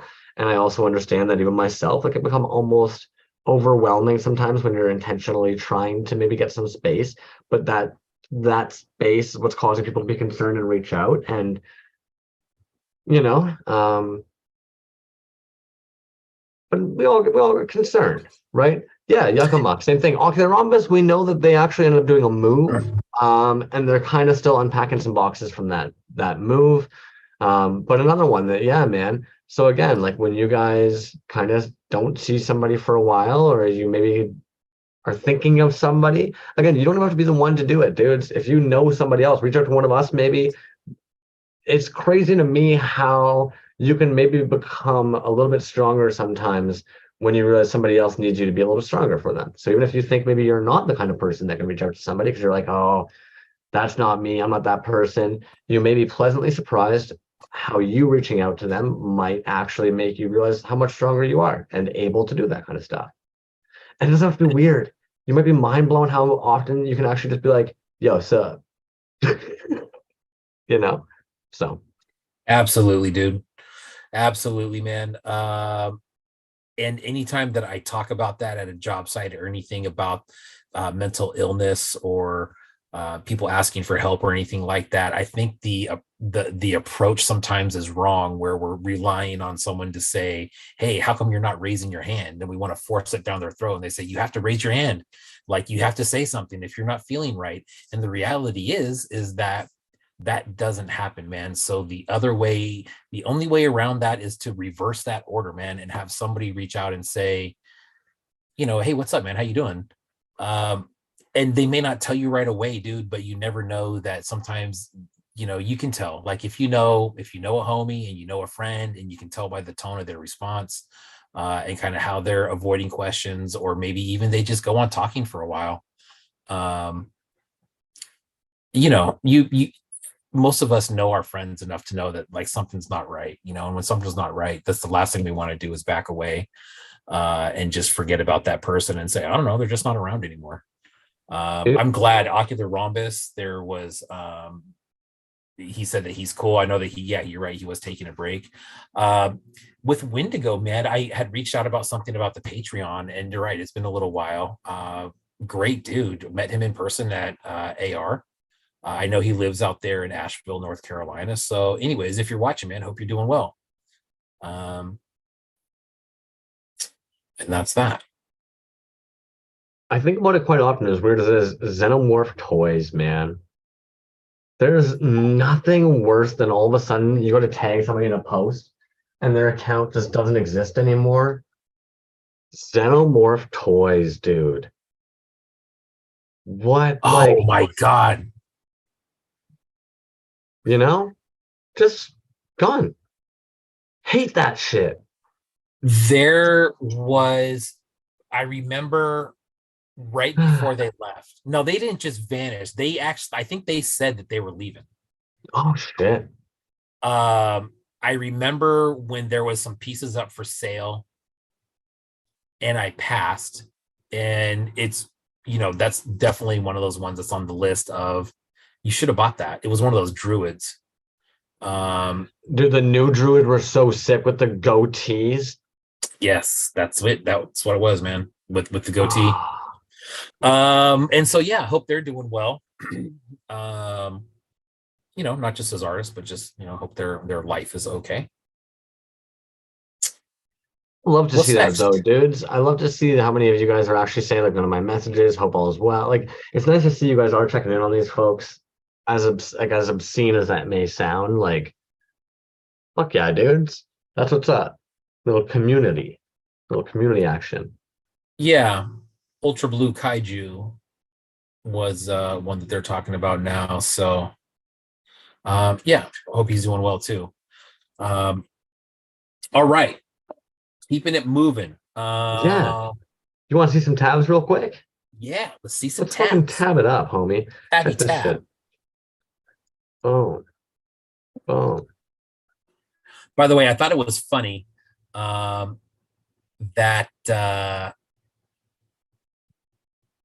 E2K wanted that gift card. No, it makes total sense to me. I think I absolutely. I mean, it makes total sense, dude. I would want a gift card to E2K as well. Goblin Mob, what is up, man? Yo. Yo. Goblin Mob, I believe next week we're gonna have a little chat with Goblin Mob. So yeah, and 5 points is coming up soon, eh? Yes, that is. Someone's going to correct me. I want to say second week of June. Fair. I want to say second week of June. Yeah. Goblin Mob, what an entrance. Message retracted. Fucking That's so Goblin Mob, bro. Like, you know what I mean? That's so Goblin Mob. I love that guy. Dude, Raijin Toys. I actually sniped this off of Pocket Salsa's story this week, man, because this is some Street Sharks looking shit. Look at all these fucking varieties. Resin toy collection. I love the variety, man. This Orca one, got the hammerheads. Wow. Oh, look at that. He's even got a Toys on Tap under his belt. Their belt. Raging. Oh, that makes more sense. Raging Toys. Here I am, Raijin Warriors. No, Raijin. You know what? It could be. It could be. I have no idea. I'm sure Raijin is way more. Fuck sakes. Jeez Louise. Cadaver's creatures, man. Zang. Oh, look at that glow, man. That's nice. Now, 22 weeks ago, shit, 102. Wow. But yeah, crazy glow, you're right. And before even we were talking about Glowcane all the time. Yeah. I'm trying to think what the spider web things in there were. Those, I wonder what those were. I wonder if They that look was like packaging. boxes. Yeah, I wonder if that was just some sort of backdrop they were trying to do. I was saying to myself, damn, if that's packaging, that's fucking, let's work into that. Low tier toys. Yeah, I'll have to pop that back open a second. I didn't grab the link by accident. Oh, Kyle Kerwin to the rescue. Raging There means you strike go. in Japanese. I hope you're not bullshitting us. We're too stupid to know. That's probably right, and there's probably a correct way of saying it. And who knows what it is. Anytime I see something like that, I always think of kajiki. How many different pronunciations of kajiki have you heard? There has been so many. And it's funny because if you look on his bio, he puts it there phonetically how it's supposed to sound. Yeah, but so Uh, did Fame Base for the longest time. yeah, that's true. Well, that's funny, dude, is because a lot of people say, "Oh yeah, Kageki Toys," and then I'm like, man, I made the same mistake. It's not Kageki. Kajaki is what it Kyle is. Kerwin. Yeah, Yeah, for shit, he homie. spells it on there. Kajaki. All right. Baron Oak. Mm. Ooh, that top row. Look at that. Oh yeah. Well, yeah. Everything about this, I'm like, yeah, but yeah. The painted boys look nice, man. But they just ended up getting a big sea of blanks. Sarah Booze, what is up? I always picture those two sitting in the same space, one of them listening to it on mute, one of them watching it on volume on, maybe alone. Maybe Kyle's locked away in the creative space. Who knows? Well, he fooled us. Goblin Bob. I'll have some figures and shirts out in 5 points. That's what's up, dude. You'll get Mr. Joe 1982 booth. Raw Gene, the warrior from the depths. I'll give you some Raw Genes. Low Tech Studios, you actually have one of these guys. Dude, this is a beautiful marbling. I love that color on that. I like Yeah, these guys dude. too. There's something weird Yeah. about these dudes I love. Yeah. And then I don't know what else he has. The General is another one that he came out with recently. Yeah, I saw Ordinary Toys ended up actually grabbing one of these bad boys. Yes. There's something about this weird, like melted crayon box looking ones. I just like that, dude. That first one that you had your pointer on. Yeah. Guess which one I bought? Oh, of course. But I don't blame you. Like, there's just something about that. It looks almost like if you left candy out in the sun or a pack of Crayola crayons out in the sun or something. Yeah, and Fantastic. here's a little tip, man. Ask that dude. Oh fuck, the debt collector. That was the other one I was trying to think of. Mm-hmm. Well, and actually, I find these are so different from all their other works. Mm-hmm. But yes, the debt collector. Mm-hmm. So I have a box coming with a debt collector in it. The other thing that I was going to mention though is ask about if you're doing business with low tech, ask about t-shirts. Right. You've He's got some. provided a couple t-shirts. Yeah. And actually the t-shirts are of the pieces. So I have a general shirt coming. This long sleeve right there of that, I have one of those as well. And they're great shirts. He's in the t-shirt business, so he knows what's up with quality shirts. But actually I have that exact one right there, dude. It's got the wrestler dinos on the fucking sleeve there, the Invisaurs. Yeah. Sick, man. Yeah. And B actually mentioned that he had gotten in one that the chain was casted, and that I believe he's actually modified them now to be in a semi-rigid instead of a rigid, so that way it's a little bit safer on traveling. Absolutely, dude. You nailed it, man. It is actually see that he had a reel down there with that post. Oh damn it, I saw that fucking Transformers gun earlier before we got on, and I was like, you. I'll admit this is what caught my eye. Yeah. That's that over so fast, man. Now that piece on the bottom, that picture that you just showed, I thought that looked like a Frank Mysterio piece to me. But it looks like it's not. Looks like he's got some splurts in there. And if you guys recognize anybody else in here, please chime in. A lot of these I don't recognize. I'll 110% admit. Oh, dude. Yeah. So let me go back to this thread real quick. Yuckamuck, yeah, that chain is cast on there, and just like Crumb said, he actually came back to me and he was like, "Hey, man, I redid those chains, and so it's flexible now. So that makes a huge difference there for low tech." Josh Smith said he grabbed a General Black Skull and Raptor head. Nice. Somebody else got a. Oh, that was him too. Yeah, dope, man. Dope, Remind dope, me dope. before we go tonight. I got something in the mail that I want to show, but it's not what you're thinking. I know what you might be thinking I'm talking about. It's not that. This is going to be something very comical and part of why I don't like people having my address. You'll see later. Anyways, skilled one knows already. I showed him. Um, moving on. Tiny Yeah. shop Japan. I know they are above the 1,000.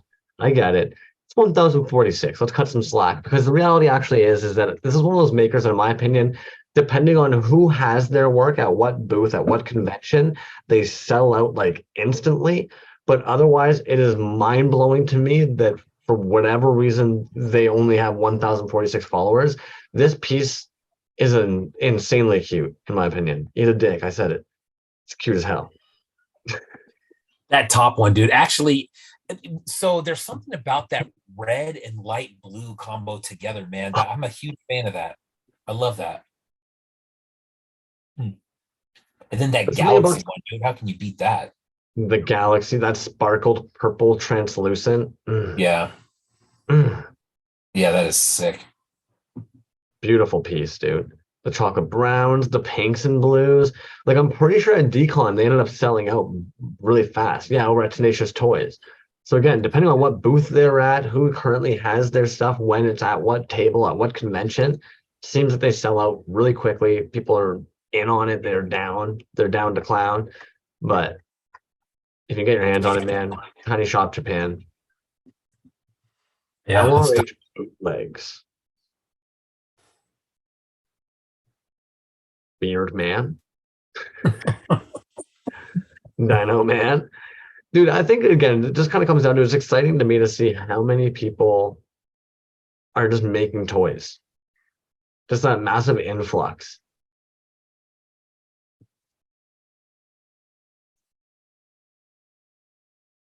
You get my plastic heart will have it at 5 points. Ooh, I bet it's gonna go like crazy at my plastic hearts. Again, my first they weren't so sticky. Yo, yuck, bro. Rec Shop Resin, four of them. Yo, Rec Shop Resin, man, I know that it's not you like necessarily just you, but you and the high proof team are putting out some really sick work over there as well, man. Between the rocks and also like that, I don't know if it's paint or if you guys are doing a resin on there, but that insane like color shift sparkle you have going on, beautiful. LRH Blue Legs. Now, Dick Myrtle Toys. Names like this you will not forget, right? This one, I believe B actually fired over my way. We're looking at here, customs. Yeah, and you know what, man? You know who I saw, and that's why. So I think they came up as a suggested, and I saw that Colin had made a comment. So I'm like, oh, so Colin's already following this dude. He may know something about them. And then I saw that picture too. I'm like, wow, that's Steel molding. yeah, that's what it Oh, looked like to me. that Yeah, is rad as shit. JoJo Banks. Lovely. Dude, I don't care who you are. Jar Jar Banks is the best Star Wars character that was ever devised. And he was a Sith Lord. I don't care who says different. I thought there's a jet ski piece in there that I thought was funny. Um, something about like things that sit in your yard that you never use. And it's like we have, I don't know about where you live, man, but we have a lot of lakes and stuff by us. So we do have a lot of people that have boats and uh, jet skis and stuff like that. And once that gets in your yard, dude, that shit almost never leaves. It just sits there and rots. Yeah, cool. Thanks. Space King 77. Yeah, Space King 77. And they're sitting over here with 80. Toy customizer. Now, some of these I wonder if it's theirs or if they're sharing. Gotta do our research more. I kind of like this. Judge Away Gang. I don't like it. Fuck, dude. You know that's like one of my favorite figures of all time. Oh man. Yeah. The dope one. Which, speaking of that figure, My Plastic Customs, they do a really nice head man, and they do a really nice Uze Blue Stars as well. Mini Mega Toys. Jesus, that shouldn't have been as hard as it was to get out of my mouth. Mini Mega, oh crap. Anyways, Mini Mega Toys sitting at 49, man, coming soon. Now, it has been a few weeks. Maybe we should reach out to them, see what's been going on in the factory, if we're going to be getting any more of these guys. Oh, 16 weeks. Yeah. Shit, man. I didn't realize that one was so long ago. How dare you share one that's that old? I'm sorry.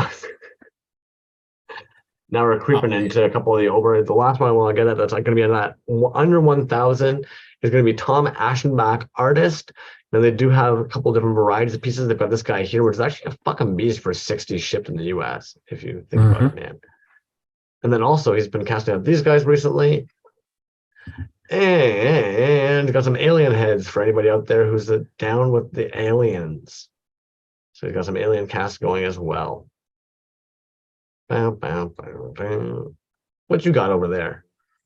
I was writing down. I don't know if you have a tab for it yet because we don't usually talk about the tabs, but I know one drop happening tomorrow is Babadrock's got that drop happening tomorrow. See, you know, I almost grabbed a Babadrock tab, and I don't know if I ran out of time or if I'm just a stoned idiot. Call me. Come on now.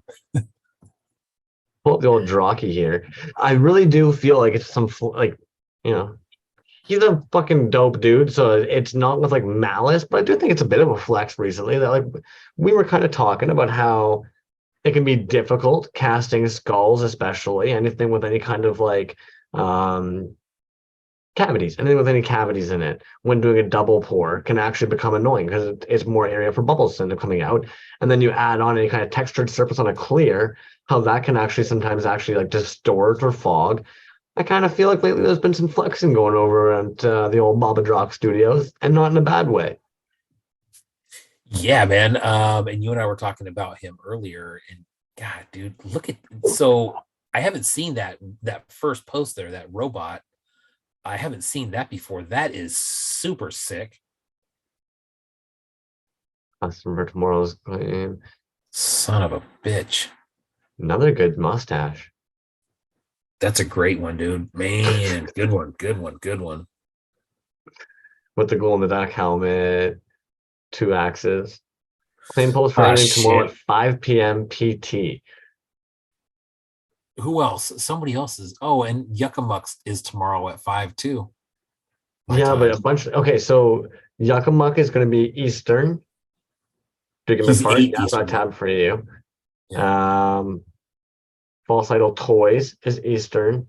Babadrock is PST. Toys on Tap is PST. Yep. Huh. Lots happening tomorrow, man. Tomorrow's a fire day, man. It is. It is the beginning of the 3-day weekend too. Memorial Day. I don't think you guys do Memorial Day up there on Monday. I think that's a US thing. But I think almost everybody has Monday off, which is cool. Oh shit! You guys, Americans have a long weekend this weekend. Yeah. Speaking of like Rutro just popped in the room there. How do you not? The dude just popped in the room. What's going on? Duke my fart sniffle. So you guys haven't gone over and checked out their pieces. Please go do. I know they're saying in the shop soon, but they actually have a bunch of cool shit in the shop as well. So go take a little peeky. What you got over there? Why don't you rip a box open? Show us some things you've bought. I will do that. Babadrock was saying the head is actually Picard. With a he threw that mustache on there then. Or I'm blind. I don't remember a Picard ever having a mustache. No, not that I'm aware of. But you never know what Baba Drock's doing over there. He's probably Absolutely, Final Faction. doing some sculpting, I'm sure. Maybe. Final Faction. Yeah, Final Faction legs, man. Yes. Yes. B, get you some Final Faction, dog. They're fun. I see them all the time. We have so many of those stores in town. I don't want to say there's so many. I think there's 2 in town, but they're all over the place out here, and I see them all the time. Hurt and I kept on going back there for a little while when they had those little mini Motu figures for a little while. They had like 4 or 5 different ones, which I still have tons of. I didn't realize that they have those online. They have an online store where you can go there. I think you can probably do the Final Faction too. You can buy the cases. That's the problem, right? So no, that's not the problem. Yeah, you're right. It's not a problem. But I thought, I went on there because I really wanted the Motu ones. They just weren't showing up out here. And so I went online and got one, and they're like, okay, well, you're going to get a case of them. And I had to get the lowest quantity they had, which was a case. There was like a dozen of each one. And I was like, oh, I don't fucking care. I'll buy them anyways. And I did. Now they're in a box somewhere that I don't know where. I should probably give some of those away. All right. So let's go with, dude, let's take a look at this Healy made piece real quick, just because it's something different.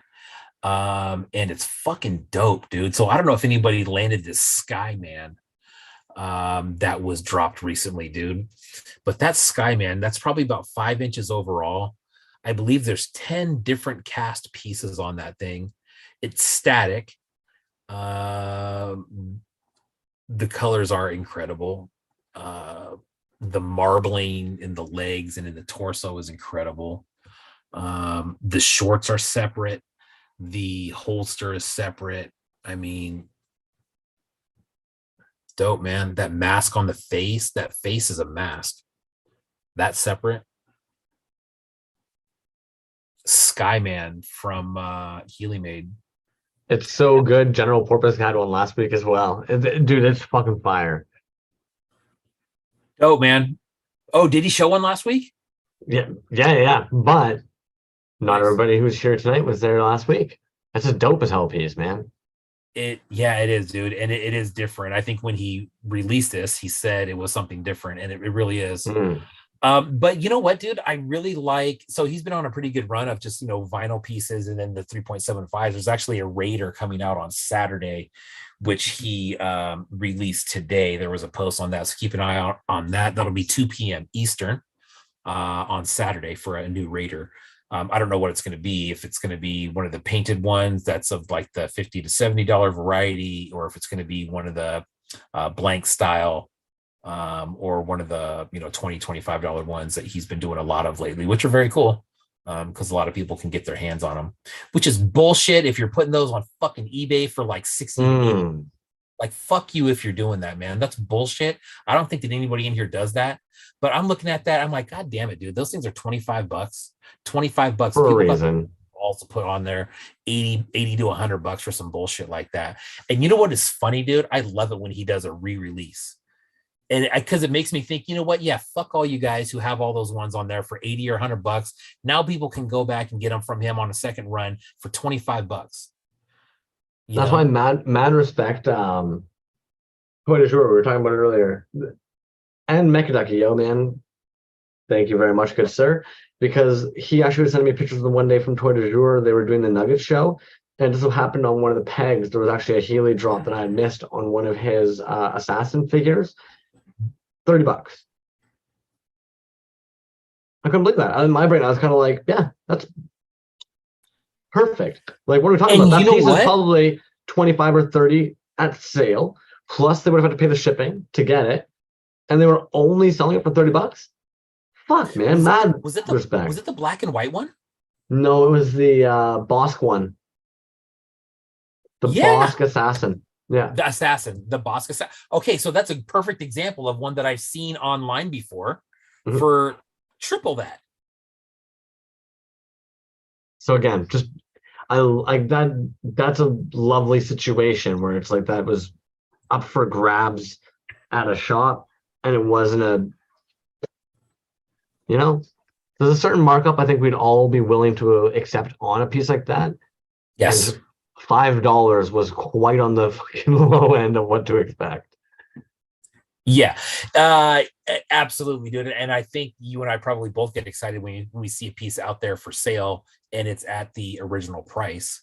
We're like, oh shit, okay, now this I can partly agree with. You know what I mean? Not making any money off of it, just moving it on to somebody else, getting back what you paid for it. Yes, I understand they go up in value. I get all that. But and if I'm not going to tell anybody how to sell their stuff, man, but I just think it does get out of control sometimes. I see stuff marked up a little bit. Yeah, it's all over the place. And you see, especially his vinyl stuff, dude. Like he made vinyls. People just they throw tags on those and I've talked to him directly about that before, and he's just like, what the fuck are these people doing? You know? And I don't know, man. People are buying it though. People are buying it. It's worth what someone's willing to pay. Yeah, absolutely, man. 100%. What kind of crack you popping open over there? So you know what? I'll do another Healy real quick, just because this came in, I believe, a couple days ago. But this was the new SWWF figure that came out. Super sick. This is a re-release. I believe the first one was a different color. I don't have the first one though, so this is I would say a new spin on an older character, I guess is what you would say. Dope. That SWWF line just keeps going and going. Love that line. These boxes, dude, I have stacks and stacks and stacks of these boxes. Very cool. If you were to set all your figures up in a display, it's got like an open front on it, so you don't really even have to open the box itself. But it makes a dope display. See, I'm just a perv. My brain was thinking how funny it'd be to just get a bunch of like really dirt cheap dillies and slide those in there. And then it would just look hilarious. It says Healy made on all of them, and you just have this big variety of fucking like really cheap plastic dillies. Dude, one of the best I think I've told you this before, man. One of the best pieces of packaging I ever got was from Vomiting Droids, and it was the Healy made 3.75 bag that has his logo all over it. But then he took the old school, what do you even call those? You know what I'm talking about? It's like the you have different colors like strips in there, and it's got the old school like numbers and letters that you like punch in there, and it comes out. It's almost like a thicker plastic material. So it's that bag, and in red it says Vomiting Droids just slapped right on there, dude. That was the best packaging. I was like, dude, that is so awesome. I actually showed that to Healy, and he fucking loved that. He goes, dude, that's amazing. That is great. That is so cool. I still have that, man. That should probably be a display piece. It's just in there with the rest of the packaging and shit. But that was funny, man. That was very, very funny. Vomiting Droids is a funny dude, man. What else? Okay, what you got over there? He is. How about Devil's Weed Crafting? Yeah, I was looking at their page even actually earlier today, man. They have some nice claim drops up there. I want to see. They do. I have not. These are my first pieces from them. And so, but I mean, they're dope. Cool stickies. First of all, start with those. Literally and figuratively, anybody's company named Devil's Weed. Yeah, we're looking. Do you have anything from them? I've got like one from probably like earlier on when we first pulled them up, man. But I didn't get this recent drop. Do you have a sticker of them though? No. Set that aside for Crumbs's pile. One for me, one for you. Okay. You're cute, so this is cool because this has the little the googly eyes, right? These have actually the little googly eyes on them, so they do move. But this little Frankenstein character, dude, that is sick. That's solid resin, really nice red and blue, bluish, pinkish, kind of marbling. I don't know how they did that one. Honestly, it almost looks like spray paint on the back there, right? No, I don't know if that's something maybe they painted inside the mold and then casted it, or maybe that is just a true marble that that came out that way. But anyways, really cool piece. Blue. I don't have a lot of blue pieces, dude. I don't know why that is. To see Street Fight also say 3 Pumpkin Boy pieces. Oh, I didn't realize that was sculpted by Toyz in Spain. Nice. I think they And pulled them up around Halloween. They've got the little witches as well. yes. So you know what, dude? This one actually does have a good amount of. Oh man. Oh shit. Okay. Hold up. I'm trying to light out right quick. How I missed this. All right, check this out. Oh fuck yeah. All right, all right, all right. It's like that blue glow, blue and orange. Yes, dude, that is sick. That's got a it's got that kind of ghostly haunting blue glow, dude. I love that shit. It's a good one. All right. That's a very distinct glow, man. It says he was just winging it, but I agree that marble is clean as hell. It reminds me of the type that Titty does, Bone Ghost does, Extra Truck Restial does, where essentially you pour that first color in and then tap it out, pour the second color in. Just the way it even is sitting in that nice, like, I don't know. I'm just saying it looks. Yeah. And here's another one that I had to get, dude. I can't believe this one was still available because I thought this was the coolest of the three, or maybe there was more than three available, but this one, this vampire, this Dracula that's got it. It reminds me of the Count from Sesame Street a little bit. That's what I thought it was at first glance, but it's not. But the glow on that one too, dude. Whoo! It's like a multicolor. There's orange, green, pink, purple. That is very, very, very nice. Yeah, dude, that's a sick one. And bro, these were cheap. Super These were cheap, distinct man. fucking coloring on those, man. God, dude. Look at that green kind of drip down the front there. That is sick. Look at that sick like magenta and orange on the collar, homie. Yeah. Oh, that one black spot's actually dope because of all the fucking color on it. It's almost like, Yeah. Man, that's a good one. fuck. But yeah, these were I love glow. Skillswood says I bought the one that he wanted. Oh man, that is sick, dude. That is really, really sick. Skill, I could probably say that about your whole collection, man. I guarantee you that almost anything I look at that's neon that's already gone, 100% he has it. And you were Now even here's saying the price was wild on them. I'm sorry, it was like 20, 15, 15. Yeah. Like, guys. Yeah. $15, dude. Jesus. Yeah, great prices, solid work, 100%. Charging it up over there. Yeah, dude. So this is a little freebie that they get. This is just a ghost and a pumpkin, but that's also cool. It's purple and green. Really cool freebie there. Bam. Well, it's that time of year, man, where this is just a little keychain that they threw in. Thank you very much for that. Cool. It's 8:12 at night over here, and the AC just kicked on. So that's what's going on in Northern California. It's that time of year. I never want to complain about it getting hot because we wait all year here for it to get hot. So even when it feels like my skin's gonna melt off my body, I don't give a shit because we got like 2 months of it tops. Yeah, that's crazy, man. East Coast. I've just never ever lived in an area where there's not blistering summers. It's just anyways. All right. You want to keep going? Yeah, you bet. And Pocket, I'm getting that link for you now, homie. Sorry about that. Boom. And also, I'm really stoked on that weird autocorrect there. Weird are those tentacles? We are those tentacles? Yes, we are. Dude, I came across this account. I'll have to drop it next time because I can't remember the name of it, but it's a guy, it's a white guy. He's got a beard, and he basically reads signs or tattoos that they're spelled wrong, but he reads them in like a funny, like very demanding voice. Like this is like an easy one would be no regrets, right? This is no regrets. He'd be like, no regrets. Gertz.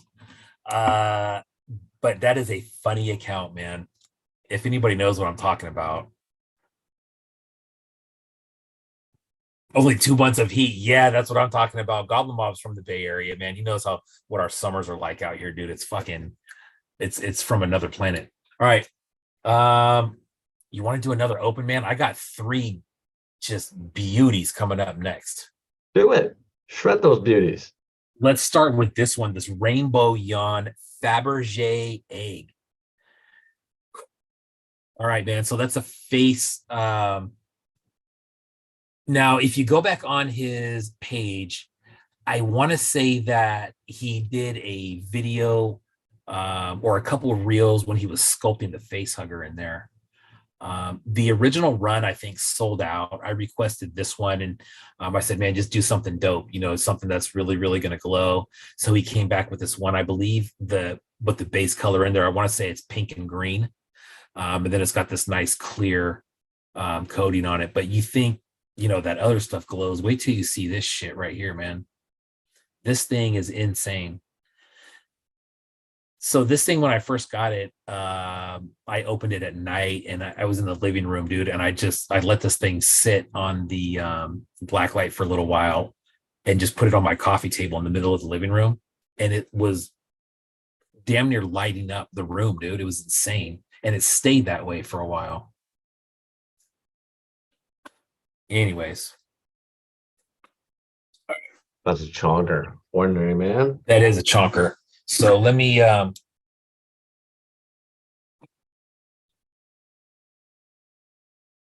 gotta hook up that clapper, man. That's another thing that I'm gonna eventually get to when I move the toy room this summer, is that we're gonna get that Darth Vader clapper going, man. That's from way back in like episode 1 or 2. That's an old one. All right, check this out. Bro, this thing's insane. Also, he's got a nice little felt thing on the bottom, which is cool. That's just from what I've seen, man. That's kind of rare.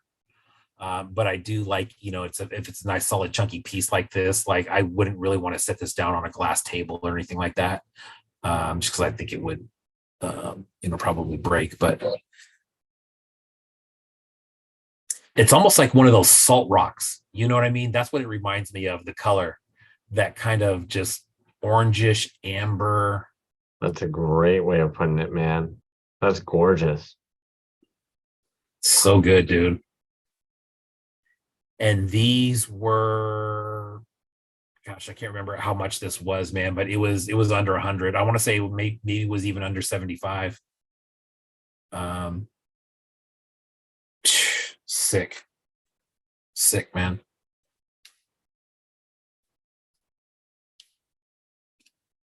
Yeah. Rainbow Yawn.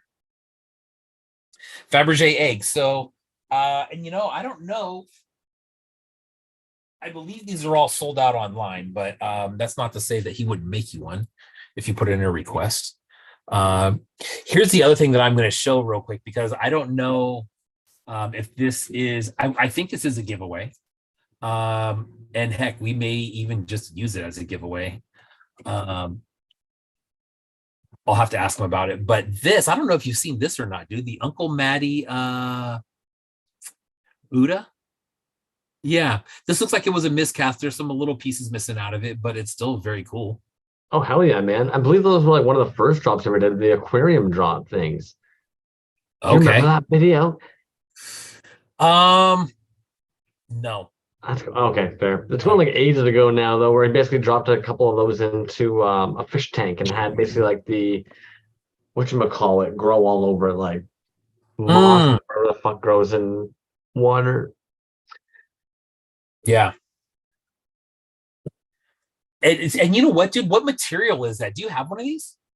No, I don't. No. This feels like a hard rubber. Oh. Yeah, so it's not bendable, dude, but it's almost got a rubber type feel to it. Yeah, like you can even see like the bounce on it. Yeah. But it's solid. It's I don't know. I'll have to ask him about that. I'm even curious what the hell he used that material. When he was on, he might have been talking about the legs on something. He tried that material for something. Maybe he had some kicking around, wanted to use it. I don't know, man. Becky Duck, do you think the boys have ever pushed some giveaway items onto their own shelves? Um, no, unless we're just kind of holding on to them. But dude, I always thought that that would be so horrible for someone to hit me up afterwards and be like, "Hey, man, did you ever give that piece away? I never saw you give that piece away." Like, how embarrassing would that be? And if that has happened, it's been by complete accident. But I I would, think you and I was I would just say gonna if say, I anything, think, more often than not, there's times that freebies go in there that weren't intended for giveaways, or the artist never really thought about for a giveaway. That you yeah, or I are like on an occasion, like, hey, this is going into a box, or yeah. either And whether you it be know, announced or even just tossed in as an extra. yeah. But I mean, as always, thank everybody for sending stuff in. It is a very cool way just to get your art out there for free, to people who actually like this stuff, which I think is cool. It's not some random person that's going to pick it up. It's going to be someone who, spends some quality time in here um, and would like And having it. admittedly, I even find it like, so a lot of you guys don't realize this, but like somebody like Kumo P. Okay, so the reality is that somebody like Kumo P isn't really an artsy person originally. Something like toys or art, it's not, he's more of a tech person. He's really into like technology. So the reality is when I first got into toys and I first moved on to Toronto, Kumo P isn't somebody who learns how to draw. He was building a robot that would be able to hold a pen to draw an image on a piece of paper. That's kind of how his brain operates, right? So Whoa. now even the fact that like he has designed like, and now for the record, I ask him often for his botch jobs. He's got a whole bunch of like actually like good stuff, but he's just got a filament printer. He's worried about like the fumes from a resin Mm. printer because they're cats. So he's got a filament printer and he just prints things. And it makes me feel really stoked that somebody who really wasn't into art, doesn't really collect toys, through you dudes and through what we all celebrate and do, has gotten a filament printer, has started printing an obscene amount of like random little things, whether it be for their own desk or I Mm. end up snagging one of their like little fucking things they're making. And now has also tunes in on Thursdays, watches this to the point that they've actually won a couple giveaway pieces. And then on top of that, even though he doesn't have an IG, he has come in both times to unbox his wins from giveaways. Mm. He ended up coming in and opening that Pocket Salsa one finally last week. And prior to that, he ended up winning that sick as hell Shed Quarter Creation Lego sword that he ended up coming in Oh, doing an that's unboxing in. right. And Yeah, in yeah, yeah. spirit of what all of our freaking guests do, he showed up wearing a fucking Batman costume that time. So it's like, it means a lot to me that you dudes have actually completely like welcomed with open arms my homie Pete to the point that like he comes in on Thursday nights and even he ends up winning some dope ass pieces from you guys. And whether you might not know because he's not on IG, whether or not it ends up in like a dope home or whether it's not being as cared for, I was telling Shedquarters, it's dope to me. If I go to Peter's house right now, if I walk in his door, one of the first things I'll see is right behind their couch is that lightsaber stand that he got when he made his lightsaber at Disney, but instead of a Disney fucking lightsaber on there, it's Shedquarters Lego sword. That's dope, dude. That is Anyways, dope. toys. Um, what happened to that little boat that he made, dude? I still want one of those. Oh, dude, That's just a bug him. I should ask that's a him when he comes back. I'll ask him to print one. yeah, that's a great stand for another piece. Oh, dude. If anything, like this is dope as hell to me, man. This fucking slug. Yeah. And the reality is that like he printed me one and he could tell I hadn't snapped it. And so he was asking me, and I was like, well, I'm afraid of breaking it. And then he gave me like every iteration leading up to him perfecting it finally. So it would just be Oh like wow. super mobile and bendy. And some of them I've got are like half printed so you can see the insides of them. And dope as hell, Yeah. man. God, that is dope. I must have saw that boat on your page. If he doesn't have an Instagram, I must have saw it on your page at one time. But Yeah. I want why did I think it was green? Was there a green boat at one time? My Simeon Cheese dude sits in the boat. This is a 3D print Simeon Cheese's son did of Simeon Cheese. That's awesome, dude. Simeon Cheese, man. That Love that dude's a dude. dude. Yeah, for sure, man. So last couple things that I got here, man. This one right here is a great one from Delicious Again, Peter. Now, Delicious Again, Peter. I'm sure everybody. I don't want to say everybody knows who that is. You should know who he is. Um, Amazing quality stuff. Super rad line of stuff. Lots of hip hop based stuff. Lots of Star Wars based stuff. He's got Luke Tobias on his team doing his card backs. He's another phenomenal artist. But this one, when it came up, I was super, super stoked to see it. This one is Hetty Duchamp from Stand By Me. Stand By Me is one of those movies that I have, if I had to name 5 movies that I've seen the most, this one would probably definitely be in there. For whatever reason, my sister and I watched this one a lot when we were younger. But dude, this is great. So it's sealed in there. Most of his 3.75 figures, well, I don't want to say most, but a few of them that I have are that same style where it's staying on the card. This one, the artwork is so good that I'm glad it's staying on the card, because that's probably how I display it. I don't think I'd want to tuck this card away anywhere. But dude, phenomenal piece. I hope to God, and I don't know why he wouldn't. I hope this whole line comes out, man. I will be first in line to snag up every one of these. God, dude, great figure. And you know what? It came in. This is something new too. It In came that in this package? clear. Yeah, it came in that. I think it's insane. I could take it out. It's not mounted in there or stuck anywhere, but it's a nice thick card. I don't know if you can see that. The card is great. And this one is, I don't know. I don't think Luke Tobias did this one. There's another Instagram on here. Alexi Rico, ALEKSEYRICO. So Delicious Again, Peter and Alexi Rico. That you can see that on there. I'm not sure if I think they probably did the card, but great figure, man. Great movie. Everybody remembers him. He was kind of the badass in the movie. Well, not really the badass. He was more the shit talker, I guess. But only because you mentioned that artist, I want to make sure to pull that up real quick because there's probably some Delicious Again, Peter. I think a lot of us probably do know, but this was an artist that was new to me. Screen printing, dope. Nice. Yeah, Yuckamuck and Josh Smith just got it. That's probably his best line in the movie, huh? A pile of shit has 1,000 eyes. It's either that line or when Vern's talking about how he's got the how he brought the comb, and he's like, "What'd you bring the comb for? You don't even have any hair." But great movie, dude. Great movie. That's a classic, man. Anyways, Delicious Again, Peter. Check that account out. That store or his online shop is always full of really cool stuff. Beastie Boys stuff, Motu stuff, Star Wars, lots of hip hop stuff. He's got lots of Wu-Tang figures. Dope, man. Super, super talented artist.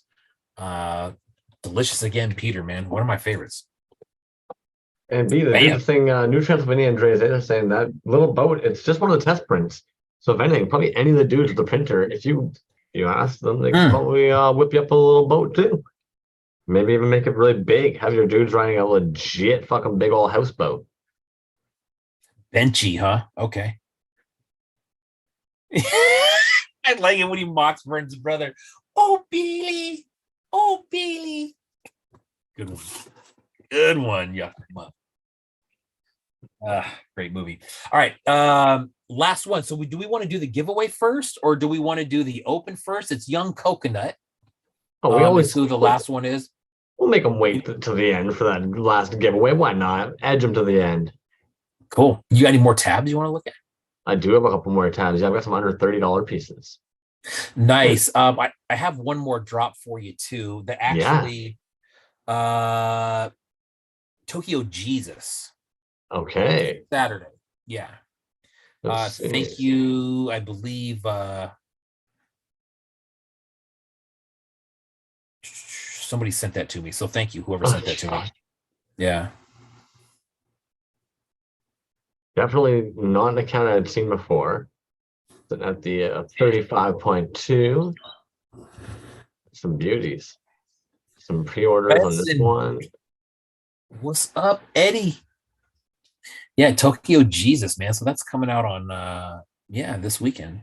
Pre-order sale. Nice. Yeah. Damn. Looks like it sells fast too. Yeah, man. Out of stocks everywhere.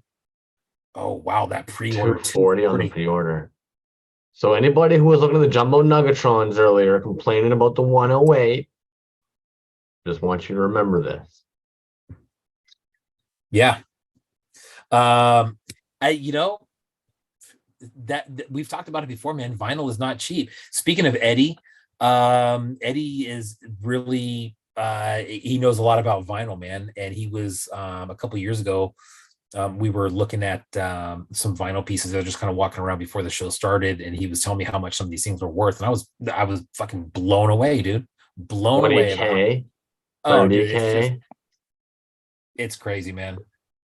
It's And crazy. what I find crazy a lot of times with the vinyl is that it's not even necessarily stuff that you or I would think is rad as hell. That is some of the most expensive sought after vinyl.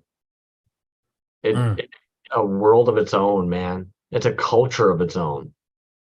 yeah.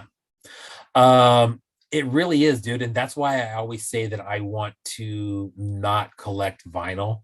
Right. Um, but dude, I mean, I'm on a pretty decent pace with vinyl stuff. I'm buying vinyl. I'm never gonna buy as more vinyl than I do resin, but I'm starting to get some vinyl pieces, dude. I just snagged another one. Here's an account for you, dude. That's running a sale right now, and it's an account we've talked about before, is Naomi Naff. Uh, yeah, I'll they creep are over doing. there. Yeah, they're doing a 25% off sale right now. And that's another one where there's some vinyl mixed in there. I Um, just wanted to give a little love to the Akashiki record. I hate trying to pronounce that. I'm so sorry, man. yeah, Akashika Records. I just suck at trying to pronounce shit. But they're currently doing an 8-year anniversary release, and that's what I find pretty dope. Is that a bunch of these pieces they currently have in their shop are by makers and of pieces that like we don't see drop anymore. So even like the Cambergon from Matt, who's now part of Mushi Bros, and a couple of these guys here. So if there's certain things that you've been kind of missing from the vinyl world that you want to try and catch, that's always a good way to try and catch them as sales like that. yeah, and same, that account right there. They are the ones who had the rock biter Yes, from Neverending Story, and Pocket Salsa can probably chime in on this. We were trying to figure out a way to get those to get back. some of those. So there's a minimum order, Mhm. and they're not cheap. But if you're interested in a rock biter, get a hold of Pocket Salsa. We're trying to get something together to get some of those. He must have been annoyed enough with everybody bugging about the rock biter because it's off the page now. He's like, hey, fuck. I shouldn't have had He's to let like, this even sold out because now all these motherfuckers are bugging me to get more pulls of it. Like, fuck this. yeah. That so Ragnar, do you know anything about that Ragnar figure? I've seen them at Designer Con a couple times, and they always have some really sick shit. I was looking at it the other day mainly because I was intrigued by the fact that the gun arm comes off. And I was really, really curious looking at the gun arm. I was trying to figure out like how it was jointed for it to come off. That's basically the extent of what I know about the Ragnar figure, is trying to figure out the sculpt with the gun arm and how that fits over top of his hand. Otherwise, gorgeous piece, 8 inches. Jeez. Mm. I love the looks of these guys. I don't know how I haven't pulled the trigger on these yet, man. Vinyl toy from 1988 was originally given out to kids and meals, repurposed and repainted classic Tokyo colorway, 5 inches long, 1 point articulation. Definitely Pokemon. I just think Wow. those are cool. There's a couple different ones. There's this one here as well. They're just goofy looking to me, man. Just Yeah, dope. and dude, look at that price, 25 Yeah. bucks. Yeah, exact for 4 inches and 1 point of articulation. Great colorful fucking shelf fillers, man. And for anybody who's kind of interested in testing out that like um independent vinyl for the first time and seeing what it's all about, great price range. Another Yeah. one, actually, Basement Puke. Basement Puke's got tons of pieces, usually for like that $15-20 range. And I want to pull back over to Naomi Neff. They're working on a new piece, and you just mentioned them a moment ago. So why the heck not? But yeah, sale 25% off. Yeah. Let's take a looky, Lou. Why not? Yeah. Damn. You know, their So Latoufs are actually normally really, if they have gotten into Latoufs right now as well. now here's the thing. It's 25% off, but it's 25% of the price that you're seeing right there. So even if it's on sale, it's an additional 25% off that sale price. Oh shit, eh? Yes. So there it's an amazing deal. You want to see what I bought? Oh, Jesus. Yeah, obviously. I'm very excited, dude. Keep scrolling because I've been looking at it for a while, dude. And this, okay, go to those the Ophelia sucker. Oh, yep. Yeah. Jump on there, and it's the dude on the left. Yes. That's a sick one, dude. Beautiful colorway. Dude, and I love things in sets of 3, dude. That'll be my 3rd sucker. So I think I'm done on the sucker for a little while, dude. But that paint on there is so fucking wild, dude. Look at I that love the shit. additions. I really, really, Oh really my like the God. additions they've put on there. Fuck, those are beautiful. So good, man. Jeez. I've been eyeing those for a while. Great sale. Really, Yeah. really good sale. Canadian, yeah, I think. Canadian moved. They are Canadian, I believe. I can't think of where they're currently located. I want to say Iceland. Naomi Naff on that one, yuck. NaomiKnaff.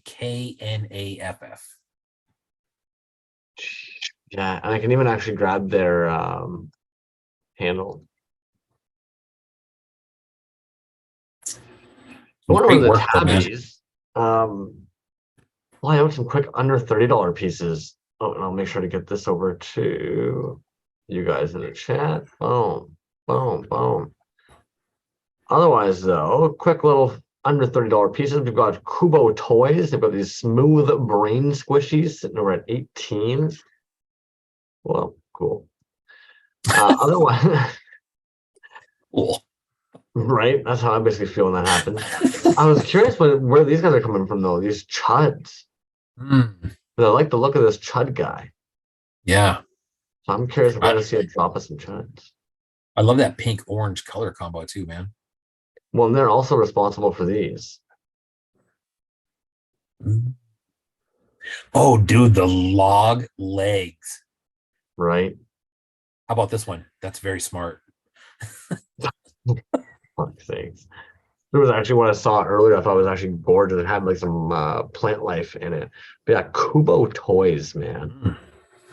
Even that's fun as hell. Oh, that's cool. There's something odd that I really like about that clear top with the white. It's cereal. That's supposed to be a bowl of cereal, right? Holy Luke shit. Spaceman. Oh, that's cool. Yeah, that's real neat. Jeez. 600 followers. Get out of here. I know, man. What the heck? Soda Clown Toys, 216 followers. You know, this obviously was like for me. But damn, dude, shop is open. Soda Clown Toys. And they're sitting over here with only 216 followers for some reason. And oh yeah, I've got the tab open already. But death breath. 25 pounds, but it still says under 30. Yeah, and you know what, dude, and you know the pound and the dollar are very, very close right now, man. There's almost they're almost even, so it is a little bit more for the pound right now, but I mean it's not very much at all. There you go. Nice. Sorry, man.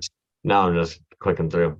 And last for our under $30 pieces, it's gonna be Frenetic Toys. So they're actually got a couple different drops going on right now. This coming soon.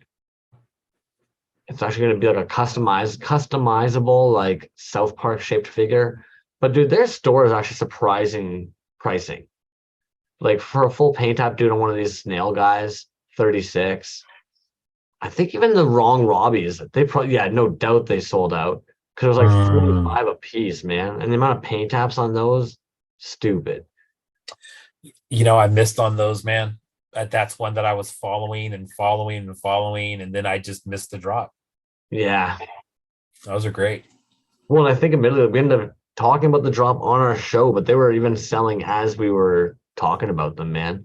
And like glad to see this go. I don't know when this ended up going. I don't know how it was $5. It was like 120 at one point. So I don't know if that's just now that it's sold out that it ended up dropping to that, or I'm not sure what's Yeah. up there. Huh. But that was a rad as hell piece. Mm. Regret bot. Oh, is that what it was called? Yeah, I thought that's what it said. The one-off battle Sente? Oh, where did I see regret bot? Um. Oh, there it was right Oh there. yeah. Oh, did he change the name of it? I guess so. I don't want to get into the details of it. Maybe it turns out they weren't stoked on the fact that Yeah. I mean that would be a lot of work to pour into that piece, man. And if it sat there, I could see where somebody would be a little bit bummed. I really, really, really Yeah. hope it didn't go for $5 because that would be ridiculous. Yeah. Yeah. No Anyways, kidding. Hmm. if you guys aren't already following Frenetic Toys, give them a follow. They've just loaded a bunch of these into the shop as well. One for 12, two for 22, three for 30. Smiley glad hands.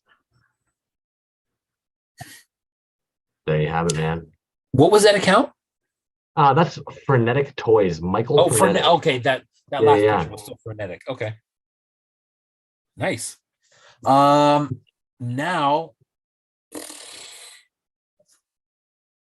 Teddy Duchamp. I knew you. Your dad, he took your ear and he held it to the stove and he almost burnt it off. He's crazier than a shithouse rat. Loony, loony, loony. You had me so confused there for a quick second, dude. I know. I'm sorry. No, that's okay. That Stand cleared by in pretty me. quick. Yeah. Probably gonna watch Stand By Me this weekend now. 4-day weekend, dude. I am so excited about a 4-day weekend. I just wanted to tell you that. I hope somebody else out there has a 4-day weekend too, because I think we all deserve one. Okay, so this last one, Young Coconut. So one Never heard of this disclaimer maker. here. Young Coconut, I believe, is from you know what? Oakland, California, Bay Area. So I got a kind of a variety here. So it's a couple different things. This first piece is I wrote it down because I knew I was going to forget. Cymonaut, Cymonaut. So this piece is mounted on a piece of wood, and it does have like moss and some other landscape material there, which is very cool.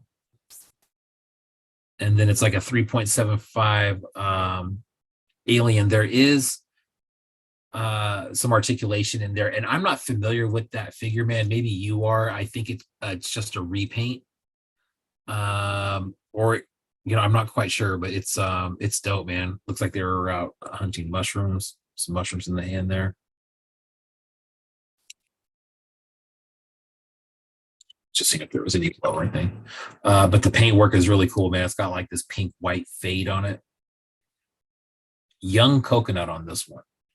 Y-U-N-G. Be careful. You go Y-O-U-N-G, you ain't gonna find it.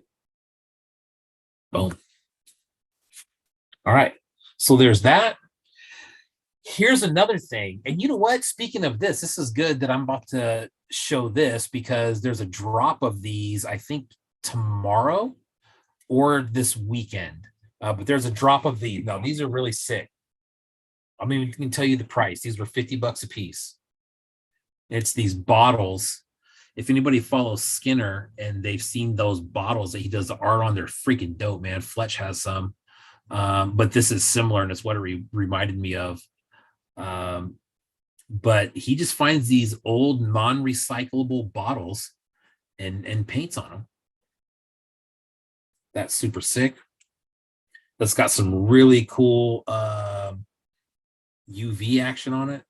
Bam. Now the cool thing is that this one was actually on his site on a different bottle, and he had sold. It had sold. He just didn't take it off the site yet. And he said, "Oh man, I'll make you another one."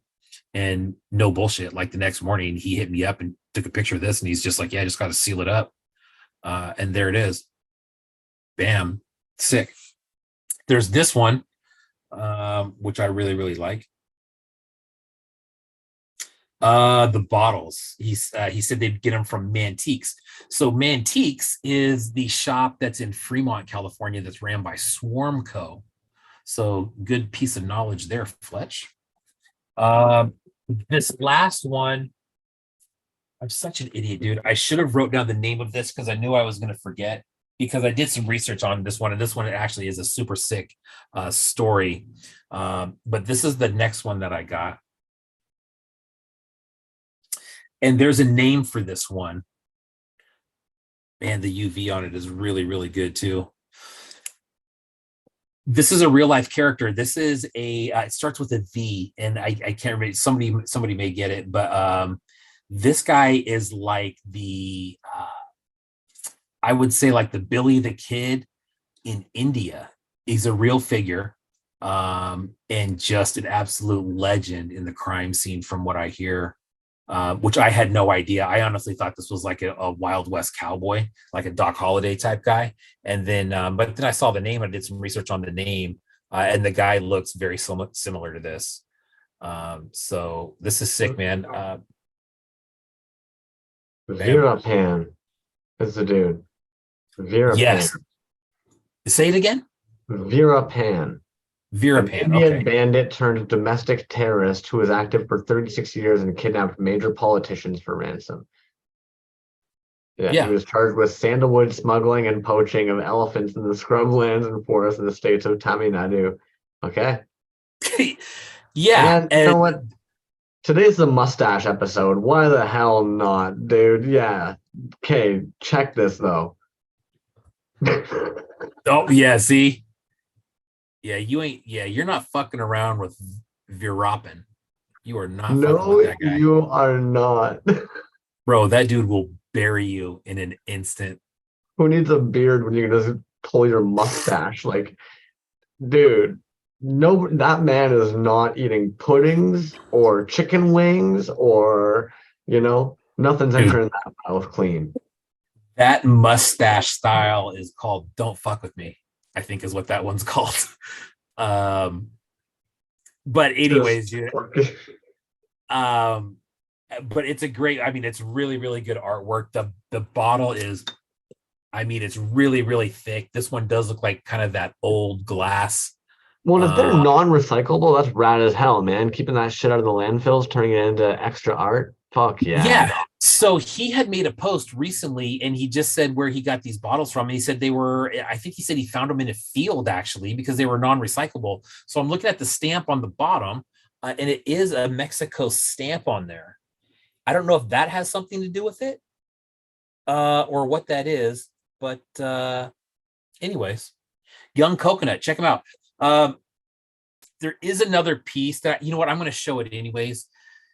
The piece broke, unfortunately, and it's a total bummer because I save the other pieces.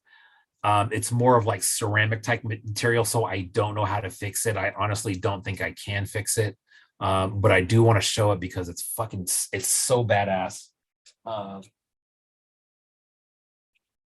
This one is called Fish King.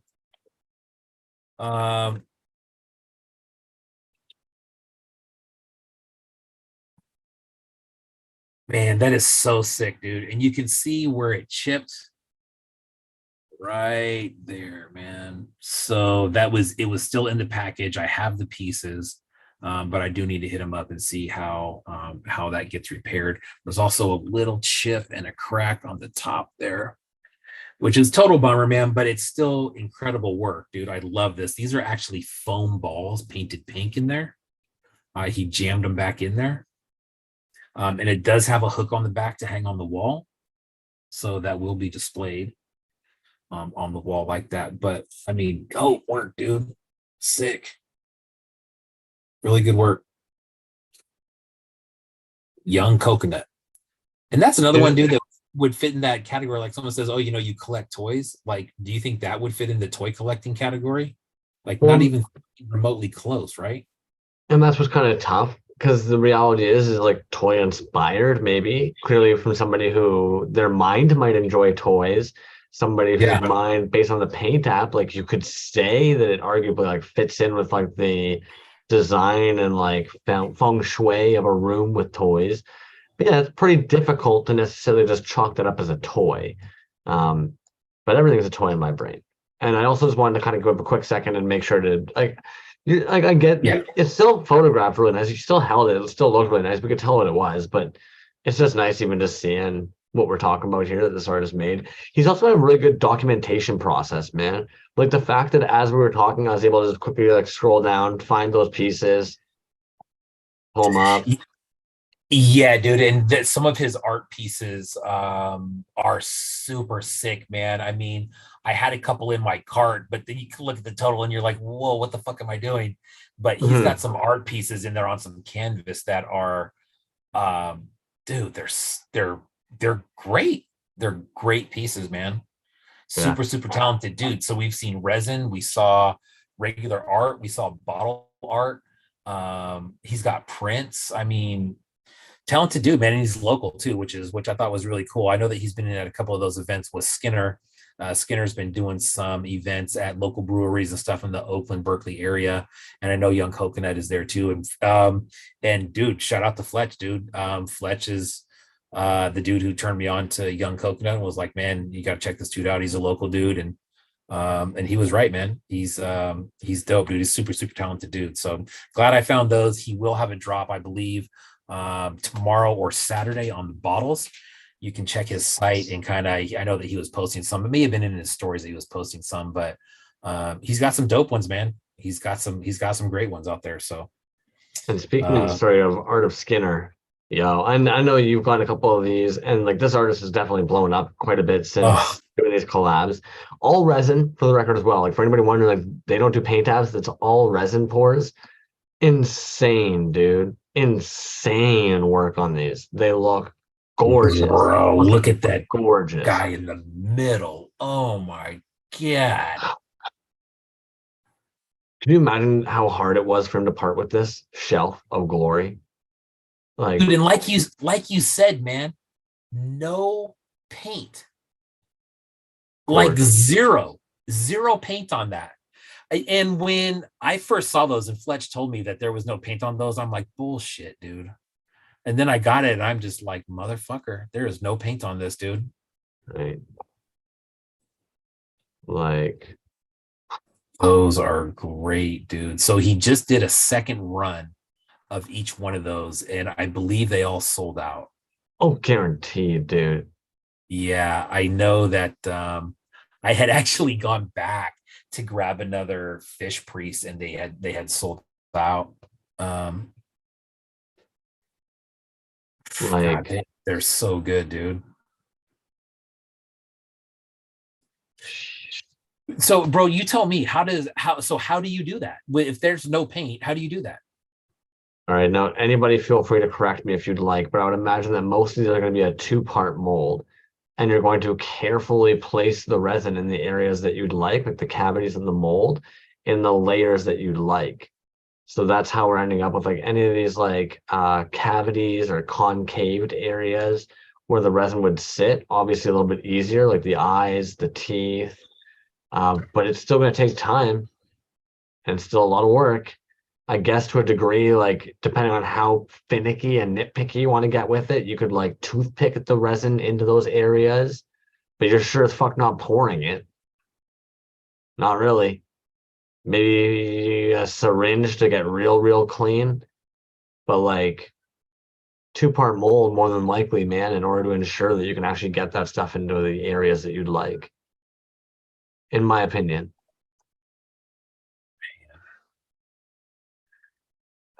Time consuming, man. The patience on something like that. Yeah, but that end result, man, holy shit, dude. That's nuts. That's something else entirely, for sure. The Um, last leg Skinner ones are still available. There you go. Gotcha. One quick thing to circle back on the show in Concord this weekend. Kerfloss will be there on Saturday doing some sculpting. And Hella's going to have some figs on Sunday. So cool, man. Looking forward to that. And Dookie's saying syringe on those clean lines. That's actually rad as hell, though, man. The Kerfloss sculpting live happening there. Yeah, resin blood banging as fuck, dude. Yeah, man, those are fucking sick, dude. All of them, all those sculpts are some talented people out there, man. That's for damn sure. That's what I was saying earlier. Isn't it fucking weird sometimes that like these people just make this fucking shit? What the fuck? Yeah, dude. And I mean, that's a piece that you could put out anywhere. Well, I think you could with any of these pieces, right? And someone comes by and they go, wow, what is that?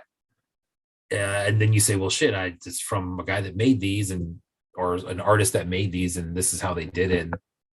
I mean, that's just kind of how it starts and how some people get hooked. I know people have asked me about some pieces that I have on display in my house that are outside the toy room. You know, and they're like, whoa, what is that? Which is exactly sad. Yeah, it's exactly what I want. Where people to ask what it is, you know, it caught their eye. So, but the reality is, wrong place, wrong time. Like, let's be real. Even those sick as fuck pieces. If I was walking down Kensington Market and all of a sudden somebody just had a little table of those, it would probably be pretty easy for my brain to just kind of walk by. Oh yeah, that's kind of neat. Keep walking on with my day. Just not even cluing in what the fuck I was even just looking at. You know what I mean? It's kind of, oh, that's neat. And I feel like that's kind of happens like markets or like farmer trade shows, stuff like that. Like sometimes if you're the only resin toy or resin art there, it's kind of easy to just kind of be like, oh yeah, that's neat. Like, bro, shit you not, ended up passing through a quick little like flea market type deal off the side of one of the like stretches here maybe a weekend or two ago. The amount of stuff that was soap or candles in molds and Etsy molds that it was hard for a second not to be like, and it's still cool. And if one of our homies did it, I might even be like, oh shit. But for some reason, you're walking around the market and you're just kind of like, Yeah, and you know what's crazy, dude? What I've noticed about those markets, man, I've been to enough of those things where I feel like the people who really want to buy something are the people that are there very first thing in the morning. They want to get their shit and they want to leave. They want to get there when there's a good selection of stuff, whether it's product or whether it's fruits and vegetables or whatever. They want to get their stuff and they get out. The rest of the people that are there, it's just kind of like the atmosphere of being there. It's typically a nice day. It's something to do. It's something to check do. It out. It's window shopping without having to go in a store. You know what I mean? You're just kind of walking by with your coffee or whatever, and you're just kind of looking at shit going, oh yeah, that looks cool. Oh, hey, that food smells good.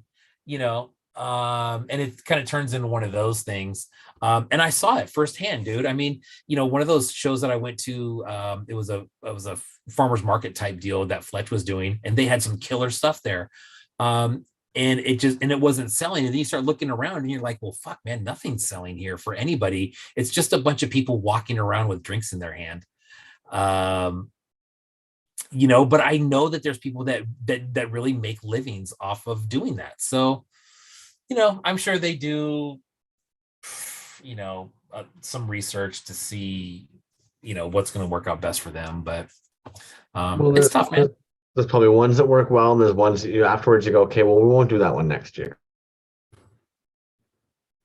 Yeah, exactly. Right. You got any more boxes over there? I don't. Nope. Okay. That is it. Check this shit out. What you got? So this is a little outside the indie toy scene, but I was just really fucking stoked on these. I wanted to show them anyways. This is actually from an airline company called Turkish Airlines. Now, somehow these ended up actually at a thrift near me. And what I love is that these are actually all wooden toys that they actually offer on their flights as packages for parents to be able to buy for the kids. But they're full wooden articulating figures. They're jointed with like these little, I don't know, jigsaw cuts, basically, and then using elasticized string and a shit ton of different points of articulation on them, man. And I was just right jimmied on these because I thought that was fucking dope Mm. as hell.